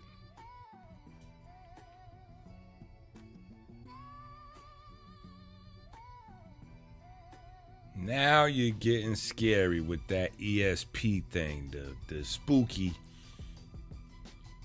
The room bust into laughter, tension breaking for a moment. Osset leaned forward. But Chris is right. There's more. When Baba Malik was kidnapped, the king knew who was behind it. He didn't say everything out loud, but it was obvious. Pharmakia. And do you know who owns Pharmakia? Rashad swallowed. Who? Who owns Pharmakia? The same people who own Opulence Academy. Everybody in the library started talking at once. Wait, what? Who? Wait, who owns? Wait, what? That's insane. What? Osset raised her hand and said, shh. Enough. Just one of you. Osiris. You guess. Guess whose family is on the Pharmakia board and the Opulence Academy Council? Osiris blinked. How would I know? She said, think. The silence stretched, and then Falcon, Osiris's twin, jumped in. Seth. Osiris nodded. Yes, Seth. His family is tied into it all. Pharmakia, Opulence, the colonizers' bloodlines, the whole system. The library went cold. The children looked at one another wide-eyed. There is a lot more than meets the eye going on here, Osset said. Buried secrets in tombs, ancient fortunes, prophecies, and we're standing right in the middle of it. The children sat speechless, hearts pounding, questions roaring through their mind. The current hummed in silence.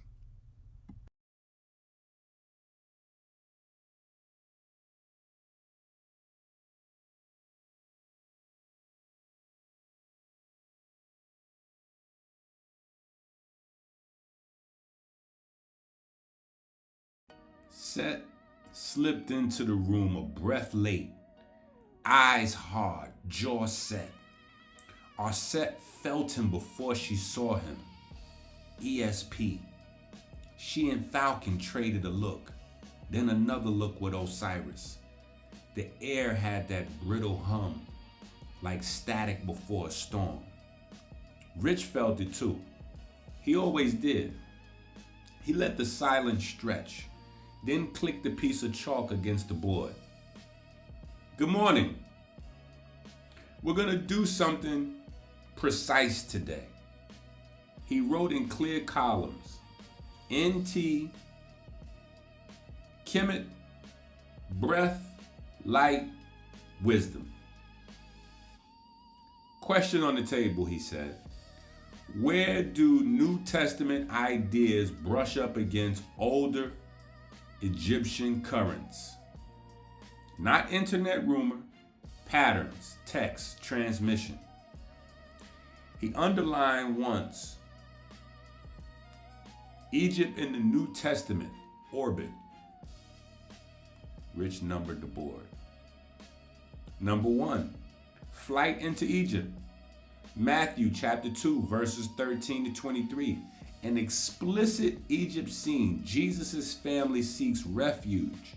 Matthew quotes Hosea to tie Jesus to Israel's story. Not Jesus learned in temples of Kemet, but Egypt is in the frame on purpose. 2, Egyptian manuscripts and audiences. Alexandrian Judaism, early Christian papyri discovered in Egypt. That's transmission. Audience, scribes, schools. Egyptian adjacent sayings and traditions. The Nag Hammadi scrolls, Gospels of Thomas, Gospels of the Egyptians. Not canonical, but shows currents of Jesus' sayings circulating in Egyptian communities. He turned. So yes, Egypt is not background noise. It is part of the publishing house. Seth stared from the door to the board and stayed there.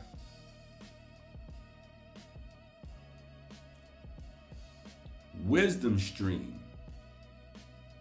Amenemope to Proverbs to Jesus.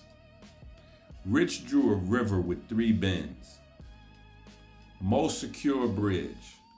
Amenemope, 30 chapters of counsel.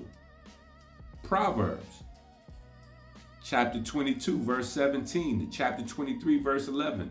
Sayings of the wise. Mirror Amenemope, even 30. Jesus' New Testament speech style and ethics flow through Israel's wisdom tradition. Jesus' moral idiom stands on a road paved partly in Kemet. Orset's pen moved like a metronome. Parallels and echoes, big stones. He chalked a tight list. The famine stele, Genesis chapter 41. 7-year famine motif. Wise counselor saves Egypt. Great hymn to Aten, Psalm 104. Creation sung in solar light. Ma'at, weighing of the heart. Biblical judgment scenes. Ptah Hotep, Ecclesiastes, humility, brevity of life. Royal titles, Osiris, King of Kings, Lord of Lords. Versus Revelation's enthronement language. This is not copy and paste. It's the melody appearing in new keys. Osiris muttered just loud enough for Falcon. Same song, new choir. Spirit read as breath. Rich wrote, Numa equals breath, and beneath it, Ruach and Ka. Swap spirit with breath and hear it again. John chapter 3, verse 5 to 8. Born of water and breath. The breath blows where it wishes.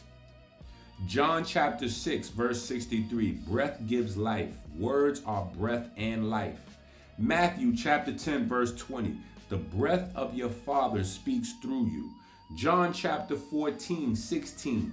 Breath of truth will teach, remind, dwell. John chapter 4, 23, 24. Worship and breath and truth. Matthew chapter 12, 31, 32. To cut off the breath is to cut off forgiveness's source. In Kemet, Shu, Ka, the Ba, Ankh to the nose, Genesis, nostrils, same current. Orset nodded almost imperceptibly. Number 5, light. Light. God as light. 1 John chapter 1 verse 5. James chapter 1 17. Psalms 27 verse 1.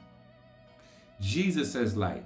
John chapter 1 chapter 8, verse 12, chapter 9, verse 5, chapter 12, verses 35 to 36, 46, Luke, chapter 2, verse 32, Matt,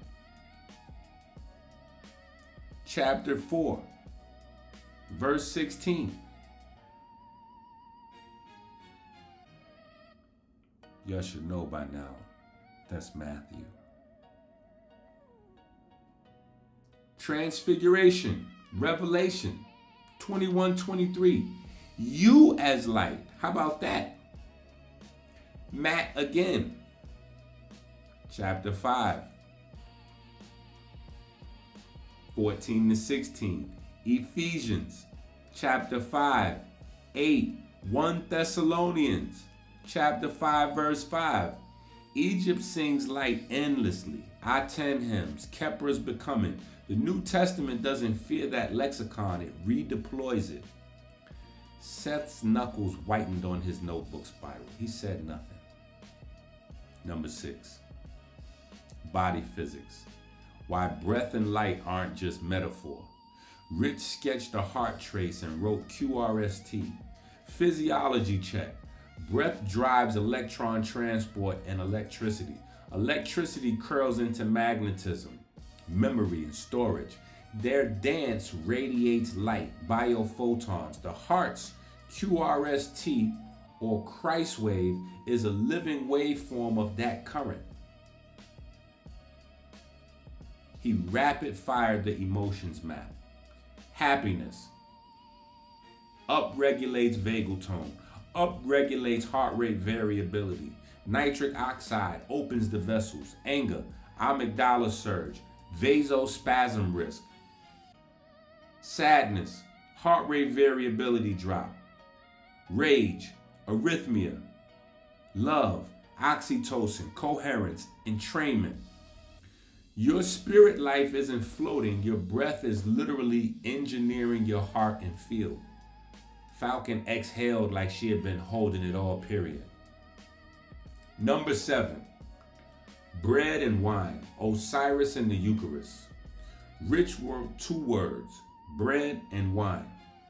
Osiris as grain, planted, risen, sacred breads as the god's body, red beer, wine as life blood.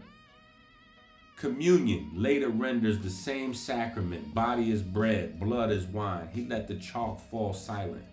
Photosynthesis to loaf, fermentation to cup, temple to table, the ritual remembers the farm. A few heads bow without meaning to. Number 8, names and lines.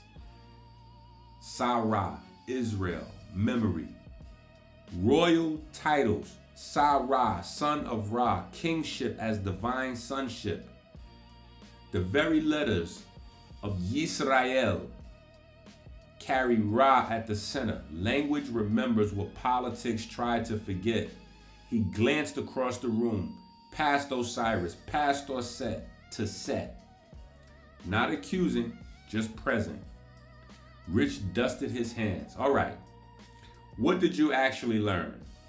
Osiris, that spirit was always breath, and my ECG is a song.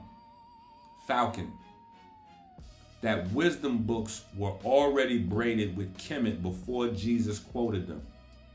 Or Set, that light is not just metaphor, it's metabolism and meaning. Set stared at the page.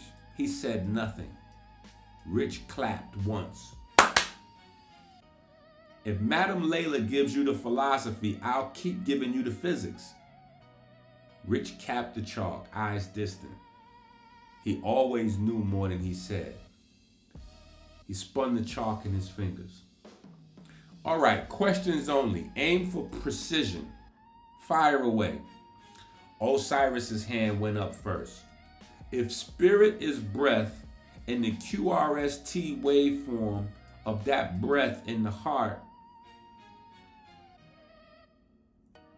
is life, then prayer is just breath with meaning attached. Like, does intention and breathing literally rewire the heart?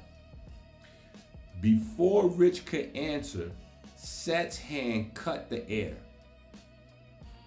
Or is that just romanticizing biology?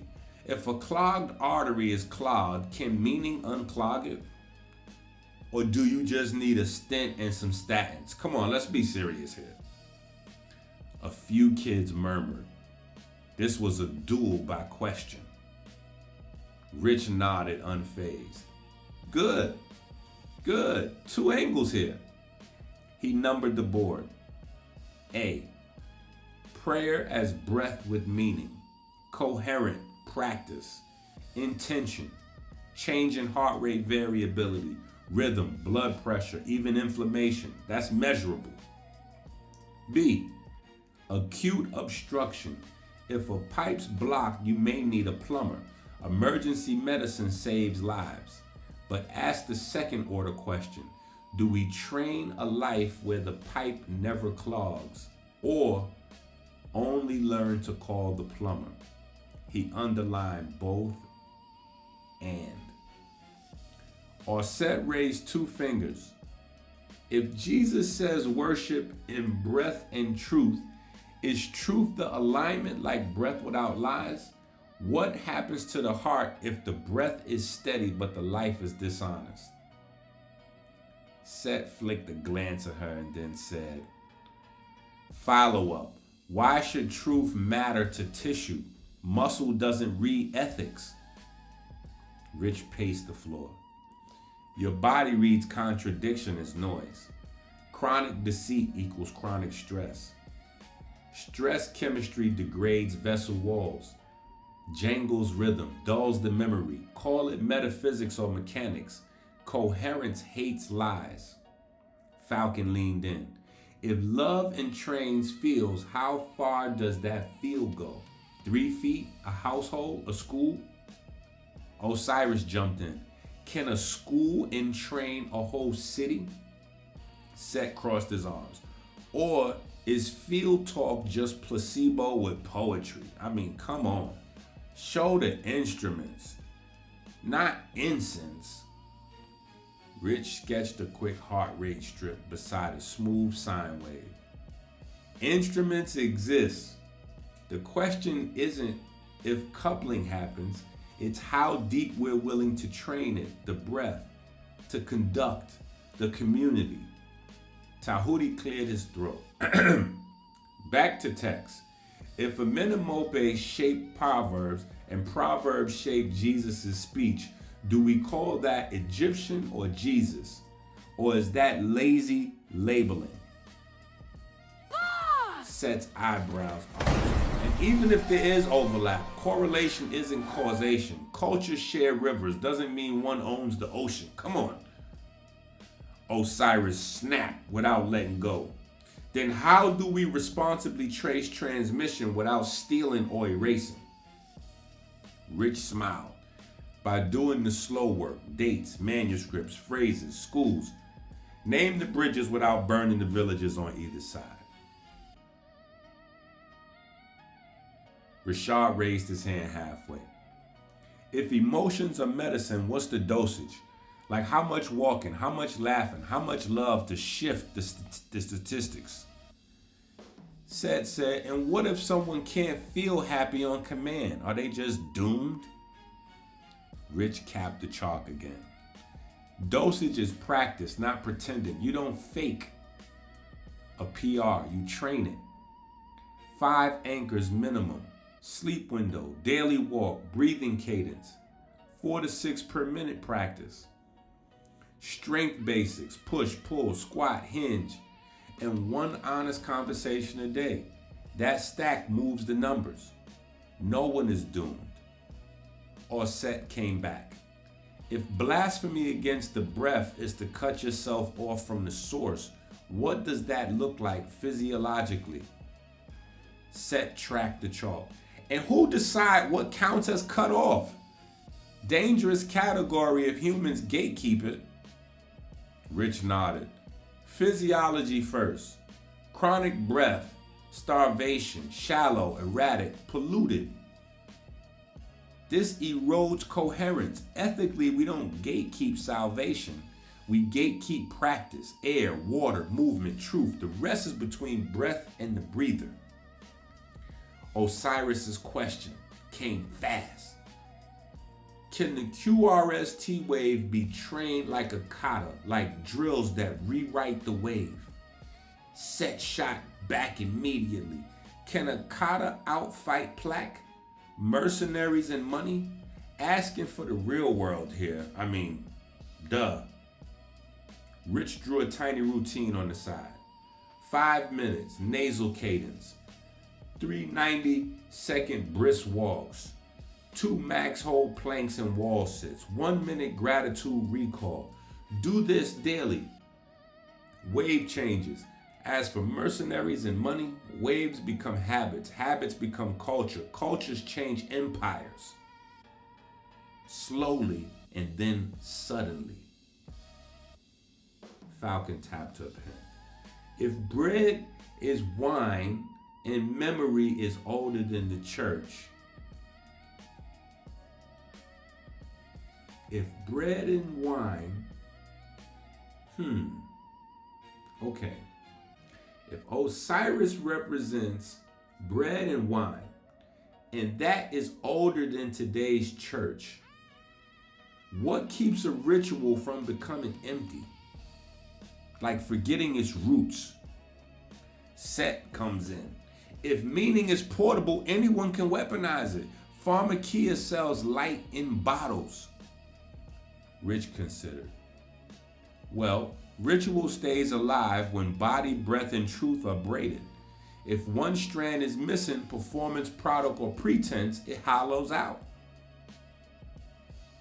Ritual equals practice times truth times community. Or Set's eyes flickered to Set and then Rich. What do we do when history is contested? Our rivals will call this heresy. Our enemies will call it conspiracy. Set didn't blink. And what do we do when truth costs? He didn't look away from Rich, he stared. Rich's voice softened. 3 rules: don't lie, don't hate, and don't stop. He put the chalk down. Don't lie, don't hate, don't stop. Everything else is just tactics. Osiris raised one last question, eyes steady on Set. If love entrains fields, can 2 rivals train each other into coherence by refusing to hate while refusing to quit?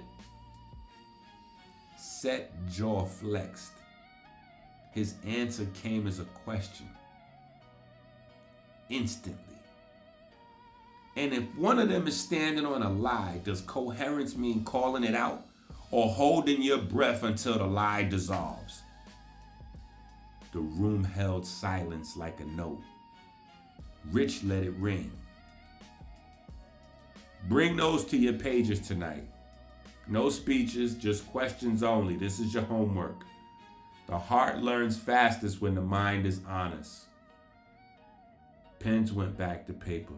The duel continued, clean, wordless, in the space between questions. The 5th graders settled in, pencils tapping on their desks, eyes wide with expectation. Rich leaned against the front table, arms folded, a half grin on his face. You know, he began, my last class, your older classmates got into a lively debate. One of the wildest debates I've seen all year. Started with one question about whether spirit in the Bible might actually mean breath. A ripple went through the room. Even the ones who hadn't been listening sat up straighter. Rich drew a quick wave on the board. QRST, the familiar rise and fall. One student asked if that meant prayer was really just breath control with intention, turning a heartbeat into a kind of song. He erased the wave and drew a thick blocked artery. Another said, that sounds nice, but when an artery is clogged, can breath unblock it? Or is that just wishful thinking? The 5th graders leaned in, already whispering. Amor gave Rashad a sideways look. Rashad raised his eyebrow in a smirk. Oh yeah, we know who that was. Rich kept going, never even acknowledging the silent exchange. So the first student pushed back. Maybe we train the wave so the pipe never clogs in the first place. Another jumped in. What if the truth affects the heart? Can a lie hurt your rhythm? Can honesty make your vessels expand? Gasp and oohs and ahs rippled through the room. Nadessa whispered to Chanel, that sounds exactly like Osiris and Seth. Chanel shushed her, but they both had that grin. Ocean in the background. Rich twirled the chalk in his hand. Soon the whole class was sparring in questions. Can love extend your heart field? Can two rivals force each other into coherence? Can rituals stay alive if the body, breath, and truth aren't braided together? That's the kind of science I like. Questions that don't just test your brain but your life. The room was quiet for a heartbeat. Then Rashad leaned back in his chair and muttered just loud enough for Moore to hear him. He doesn't need to say names. We already know who that was. Moore grinned, nodding. The secret pulse between them like a shared current. Everybody knew. The cafeteria buzzed louder than usual. Trays clattering, voices colliding. But it wasn't the food making the noise. Every table was bent over a screen, tablet, phone. Even the cafeteria's big wall flat screen monitors had been hacked to replay the same shaky video. Two voices, volume back and forth in rapid fire. They called it the second grade debate of the century. I mean, it wasn't second grade, but that's what the captions christened it. Someone in the 9th grade has secretly filmed the whole Osiris and Set showdown and dumped it onto YouTube under the title, Can Breath Heal the Heart? 9th graders break science versus religion. The footage exploded overnight. Parents at home was watching it. Between sips of coffee, teachers in other schools pulled it up during free periods. Pharmacia boardrooms had it on a loop. Their lips pursed, they were making calls.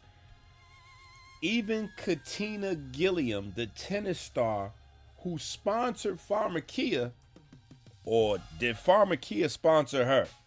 Either way, she was asked about it mid-interview and all she could say was, whew, that was unexpected. Now the kids were watching themselves ripple through the world. One table argued loudly, see, the Bible's just science and codes. Another table shot back, nah, that's dangerous. Breath can't replace medicine. Others whispered, man, if Osiris can really prove it, really prove it, Pharmacia is finished.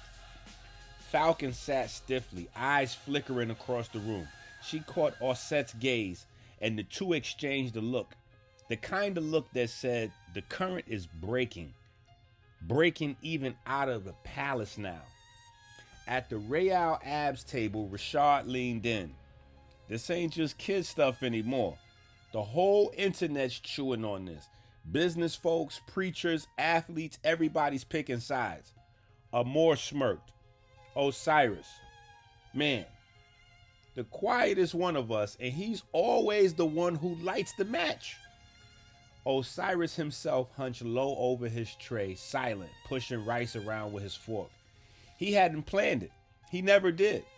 But somehow, whenever sparks flew, he ended up standing in the center of the storm, steady as a stone.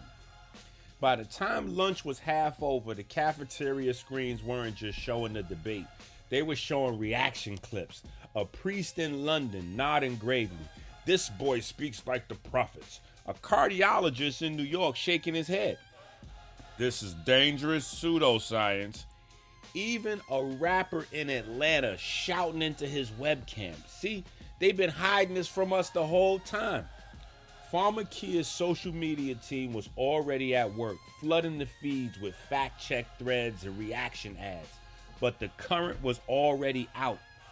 And in the middle of it all, Osiris just sighed, chewing his bread, unaware that half the world had just named him their new Heru, or public enemy number one.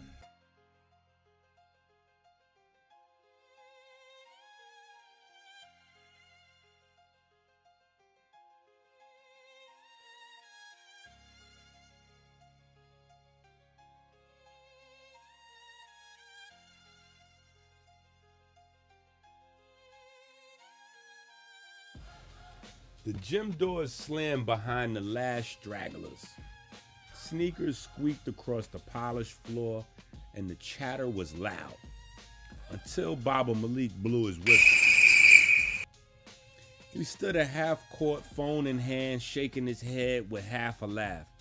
I was going to make a big announcement about the scrimmages with the ops this weekend, but it seems like y'all already done jumped the gun. The 11th graders leaned in. Has anybody checked Opulent's website today? Murmurs rippled through. Everybody pulled out their phones. Screens lit up. Osiris's face is everywhere. They are all over Osiris. And let me tell you something straight. Rivalries like this, with money, pride, politics, and all that mixed in, somebody could wind up being paid to hurt Osiris. This is serious. This is bigger than our schools. That's when Christopher jumped in. Coach, we'll protect him. Don't worry about it. Baba Malik turned. That's exactly what worries me. I don't need y'all taking a hit for him. That's the problem. We can't let emotions write checks your bodies can't cash. We'll need to set up conferences with parents, maybe even an inter-school agreement for stiff penalties. Otherwise, I'm not letting this rivalry get dangerous. This could spill blood. Now line up. Run these basketball drills. We may wind up having to put Osiris on the bench.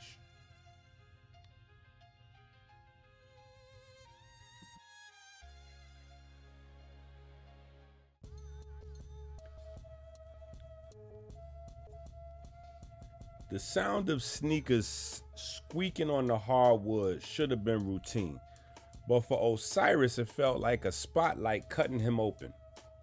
Baba Malik called him over before drills. His voice was firm but kind.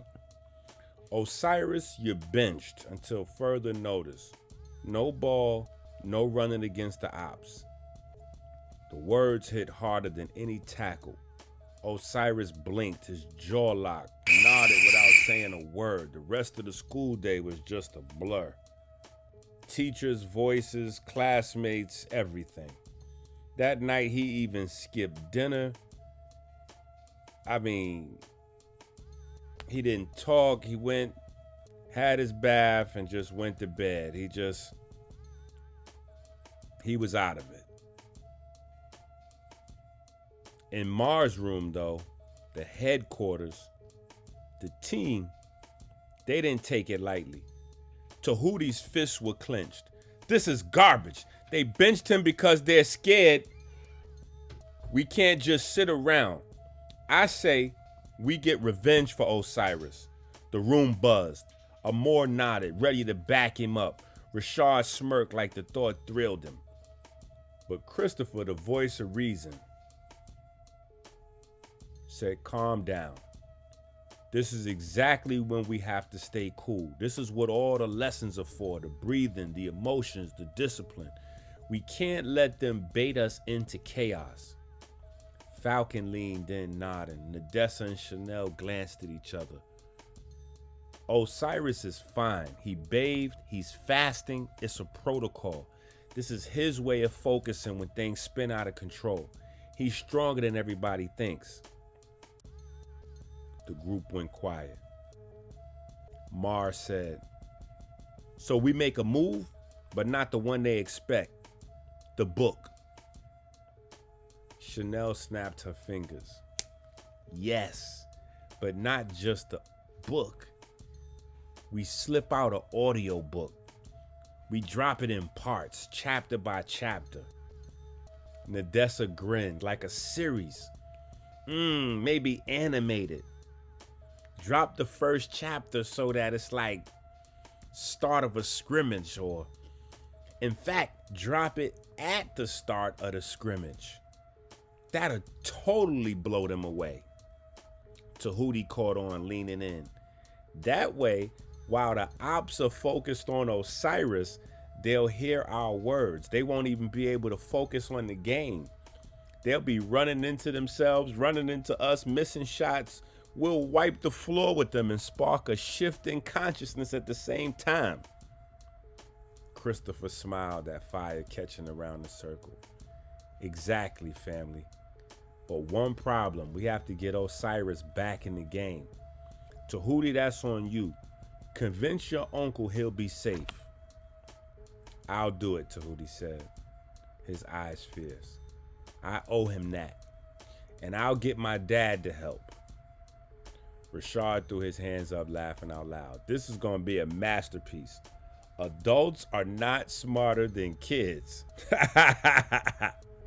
Everybody bust out laughing. In the quiet beyond the laughter, though, the plan began to take shape. The air was electric, with more than just rivalries. Friday went by like nothing. Hours slipped past, every class sharp and deep, but nobody really cared about the lessons. Every corner of the school was buzzing with the same three stories.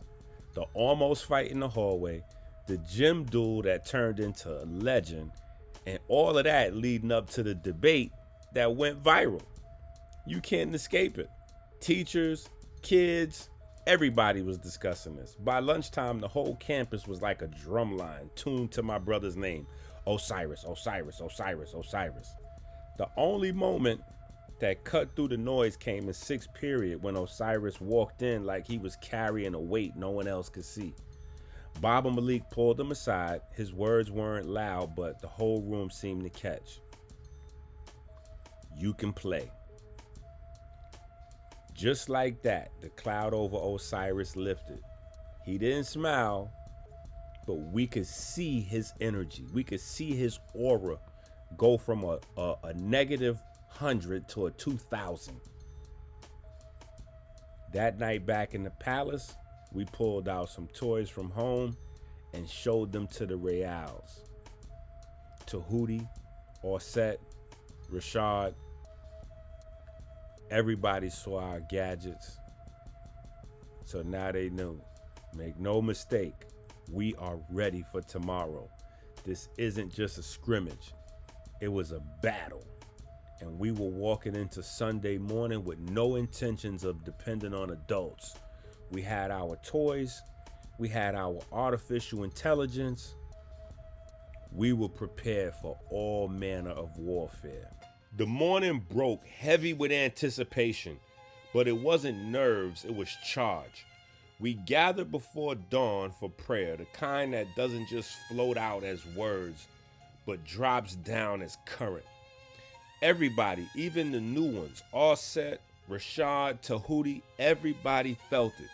The sound of our breaths rose together like waves breaking on stone. There was a vibration inside the room, a low hum that didn't come from our mouths, but from somewhere out in the desert. Somewhere when we were praying, the vibration stuck with us. It's like the walls themselves remembered the prayers before this one. When we closed, our silence held for a heartbeat. Then came the tingling in our foreheads. Our foreheads buzzed. It must have been that ESP kicking in. The temples were sparked. Pineal glands lit like hidden lanterns. Osiris whispered to me later. It was like my eyes were seeing before they even opened. And that was the current we carried into the day. When cross country started, the crowd was pressed shoulder to shoulder. It was beyond a sold out event. Banners waving, voices booming, elephants versus the ops. It wasn't just a scrimmage, it was a war. Parents, alumni, strangers with their phones out, streaming. The tension was thick enough to choke on. From the gun, Set bolted like a man with a vendetta. His stride wasn't smooth, it was violent, pumping elbows, teeth clenched. It was like going in slow motion. The emotion was so thick in the air. The ops had their strategy clear. Seth wasn't there to win, he was there to break. But Osiris was different. He ran like he was plugged into something nobody else had access to. Breath steady, rhythm smooth, his body swaying in that strange coherence he'd been learning all semester. His eyes weren't just on the course, they were ahead of it. Halfway through, you could feel the climax building. Set angled in, just enough to clip Osiris's foot. The perfect trip at full speed. The crowd gasped, half turning away, already bracing for the crash. But Osiris had seen it. Not just reacted, he seen it. He shifted a single step. They tripped, but he let Set surge past and pulled himself back into third place with deliberate grace.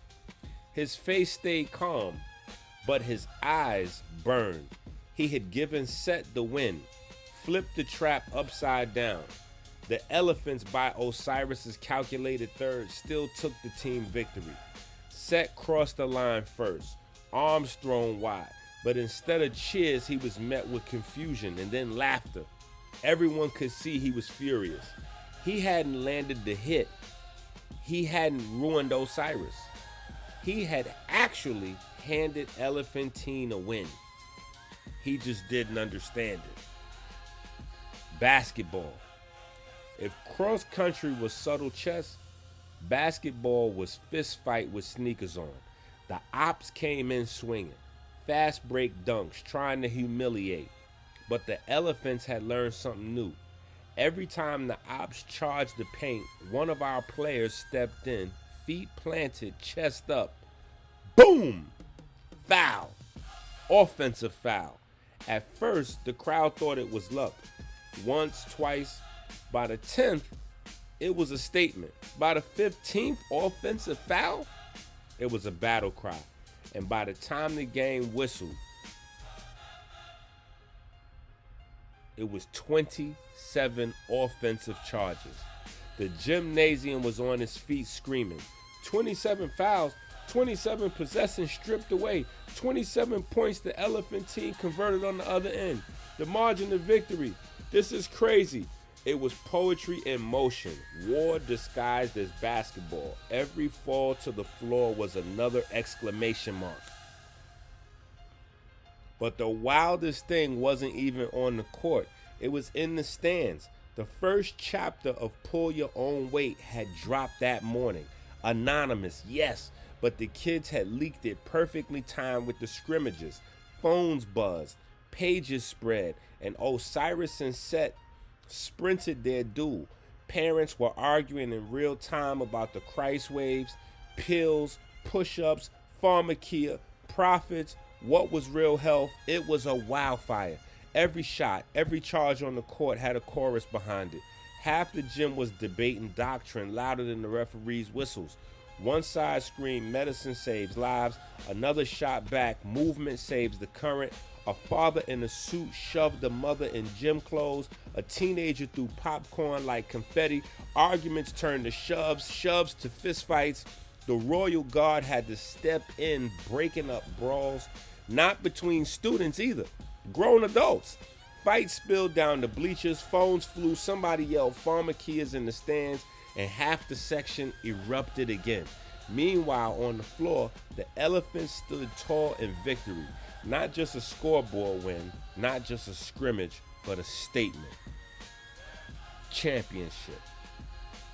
After the whistle, Osiris didn't smile, he didn't boast. He walked steady, sweat shining. He had beat Seth without even striking him. He had won the current without claiming the crown. The elephants triumphed. But the real war, the war of attention, of truth, of who defines spirit and health, that war was just beginning. I knew it. We all did. That Saturday wasn't just a scrimmage. It was the first battle in the larger war. The school gym hadn't even cooled down. The floor still smelled and popcorn, sweat, soda spills, the echoes of cheers, and you could just feel the energy that was in the room. Pull your own weight was everywhere. Clips of the first chapter being read out loud, highlights, commentators fought on morning talk shows, athletes reposted it on streams, doctors argued with trainers, pharmacia scrambled to push counter ads, but it was like throwing gasoline on fire instead of water. It only made it bigger. Seth was angry. He stormed out of the locker room. He didn't stay around after the games. That night, the victory dinner at Elephantine Academy was supposed to be pure celebration. Long tables lined the steaming dishes and meats and drinks and all kinds of stuff.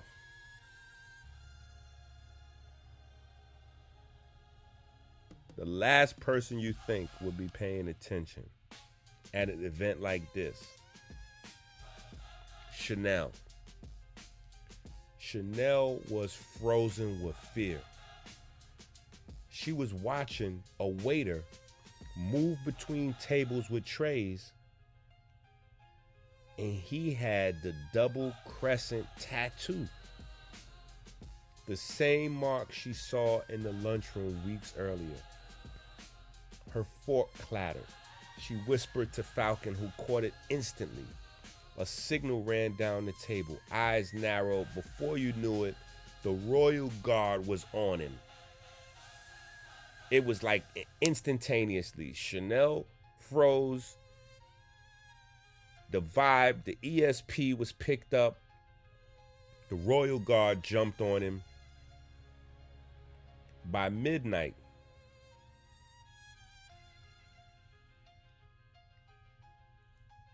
the intruder cracked under interrogation, spilled the whole plot about Pharmacia attempting to hire him to kidnap Osiris, and the king made a decision. There were so many rumors on the internet, so many parents demanding answers. The king decided to walk into the media room with Rich and go live. Literally, a king on a live stream. Tonight, our children won, not in just sport, but in spirit. They exposed the truth that heart, discipline, and breath are greater than any pill or profit. But hear me clearly. Those who seek to silence them, those who fund mercenaries and manipulate our schools, we see you. We will not be intimidated. Pharmacia's shadow ends here. Elephantine Academy stands unshaken, and our children, all of them, will continue to shine their light. Rich stepped in, voice measured but sharp. Let it be known, this movement is not of kings and queens, it is of students and families. Every person who chooses health over poison, breath over lies, truth over silence. The comments poured in like a tidal wave. Cheers, prayers, threats. All the while, back in their quarters, the children sat in a circle. They had their devices laid out, talking about the numbers, silently preparing for the return of pharmacia. They would be ready.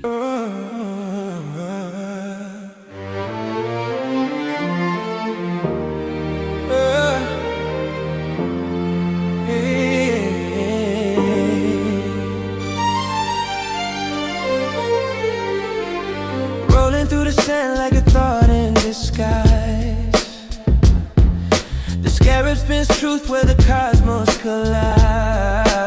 Energy whispers, it never says goodbye.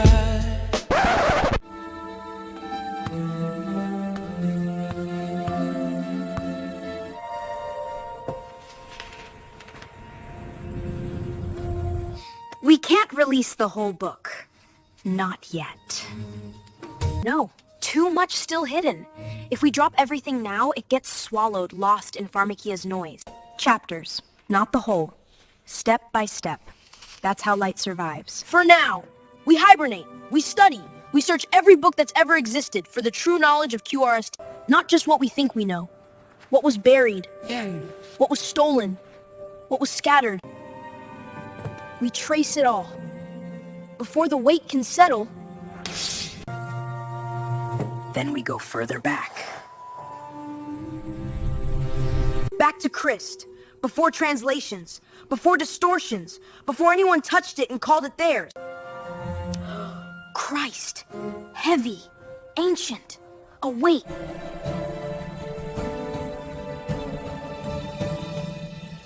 In the beginning was the way was God, the way was God, the way was hard. Every step a symphony. Let's go to Amazon and get all our books, please. Black's anatomy, teach your children, teach your children, teach your children to be a victim.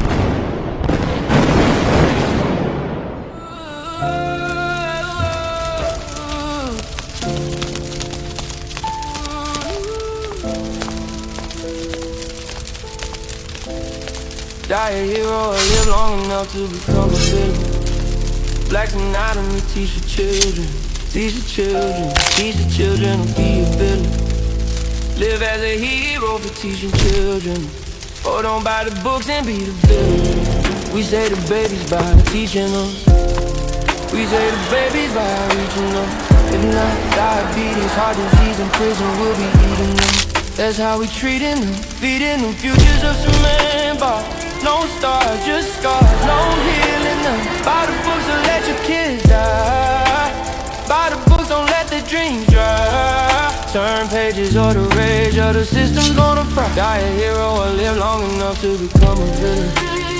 Black's anatomy, teach the children, teach the children to be a villain. Live as a hero for teaching children, or don't buy the books and be the villain. Pages torn, storm of ignorance swarms, uniforms turn warm, the coldest cycle reborn. Born in the margins, gardens left to wither. If you don't sow the seeds, they'll shiver in the winter. Chalkboards and whiteboards, futures on the line. They draw the maps, but we never read the signs. Pencil snapping of the spine of the mind left behind. Who profits off the blind? The system's designed to erase the crime before it's committed. Knowledge is a crime, then the sentence is infinite. By the books, so let the truth diminish. By the books, let the kids replenish. Die a hero or live long enough to become a villain. Black's anatomy, teach your children, teach your children, teach your children to be a villain. Live as a hero for teaching children, or don't buy the books and be the villain.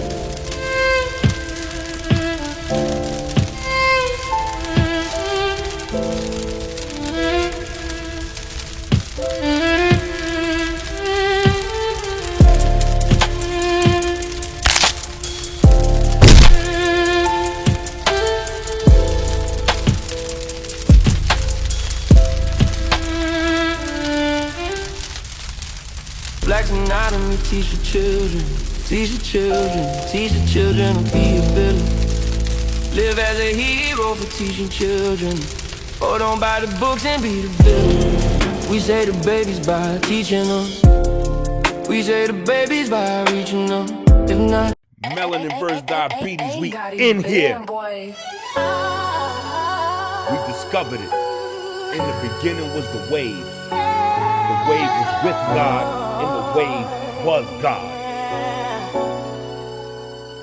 In the beginning was the wave was God, the wave was God, the wave was hard. Every step a symphony, timelines infinity. The wave erased injury, I'm the divine epiphany. We made history, articulated mystery. The wave is a remedy. God kissing me, listen me, made history. Flawless victory, they dissing me in misery. In misery, it don't get to me, but we made history. I gotta live it, my juices efficiently. Bro, we made history. Magician tweet, we made history. Rewriting industry, ain't no quitting me. Bro, we made history. Articulating mystery, clarify the vision, we dancing in victory. We made history, in heaven walk with me, in the waves swim with me. In the beginning was the wave was with God, the wave was God, the wave was hard. Every step a symphony, timelines infinity. The wave erased injury, I'm the divine epiphany. We made history, articulated mystery. The wave is a remedy. God kissing me, listen, we made history. Flawless victory, they dissing me in misery. Man, I made history, it don't get to me. Bro, we made history, I gotta live this. My jewels used efficiently. Bro, we made history. We made history, rewriting industry. Ain't no quitting me. Bro, we made history, articulating mystery. Clarify the vision, we dancing in victory. We made history in heaven. In the beginning was the wave. The wave was with God, and the wave was God. In the beginning was the wave was God, the wave was God, the wave was hard. Every step a symphony, timelines infinity. The wave erased injury, I'm the divine epiphany.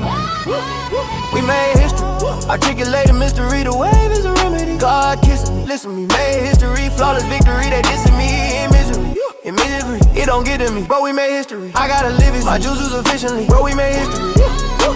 Magician tweet, we made history. Rewriting industry, ain't no quitting me. Bro, we made history. Articulating mystery, clarify the vision, we dancing in victory. We made history, in heaven walk with me, in the waves swim with me.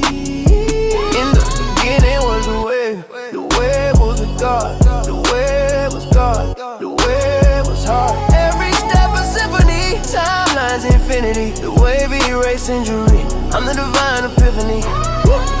We made history, articulated mystery. The wave is a remedy.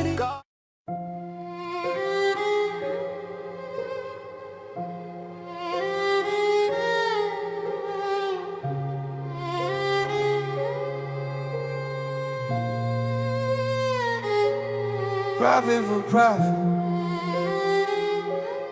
wave in my pocket.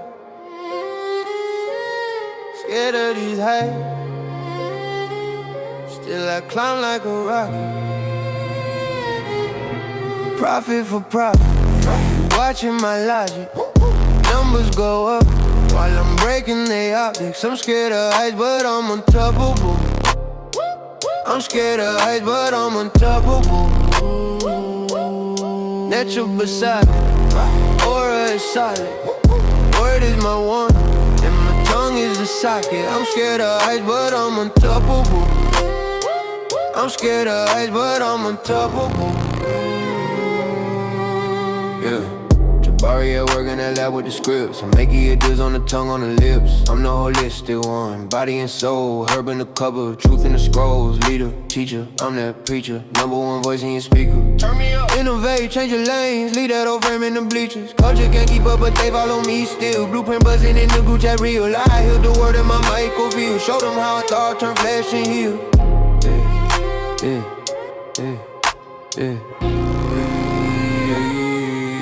Proving that religion is science. Alignment, measure every prayer in the silence. Refinement, committed wave function, moving in phases. Crown wide open, decoding them phrases. You is the wave, the beginning was the wave. Not the K word, turn matter when you're at a Chris. Breathe in the chest, gold, sun on the vest. King Solomon and Kemet in my lineage. Kid by the books, read the rules, teaching kids what we did. Turn every classroom into shrine, in the grid where the future learn the past, see the master. Here it read. I don't chase trends, I bend them. I don't chase thrones, I send them. Up in the sky like a signal flare. Scared of heights, still I'm everywhere. Profit for profit, they watching my logic. Numbers go up while I'm breaking their optics. I'm scared of heights, but I'm unstoppable. I'm scared of heights, but I'm unstoppable.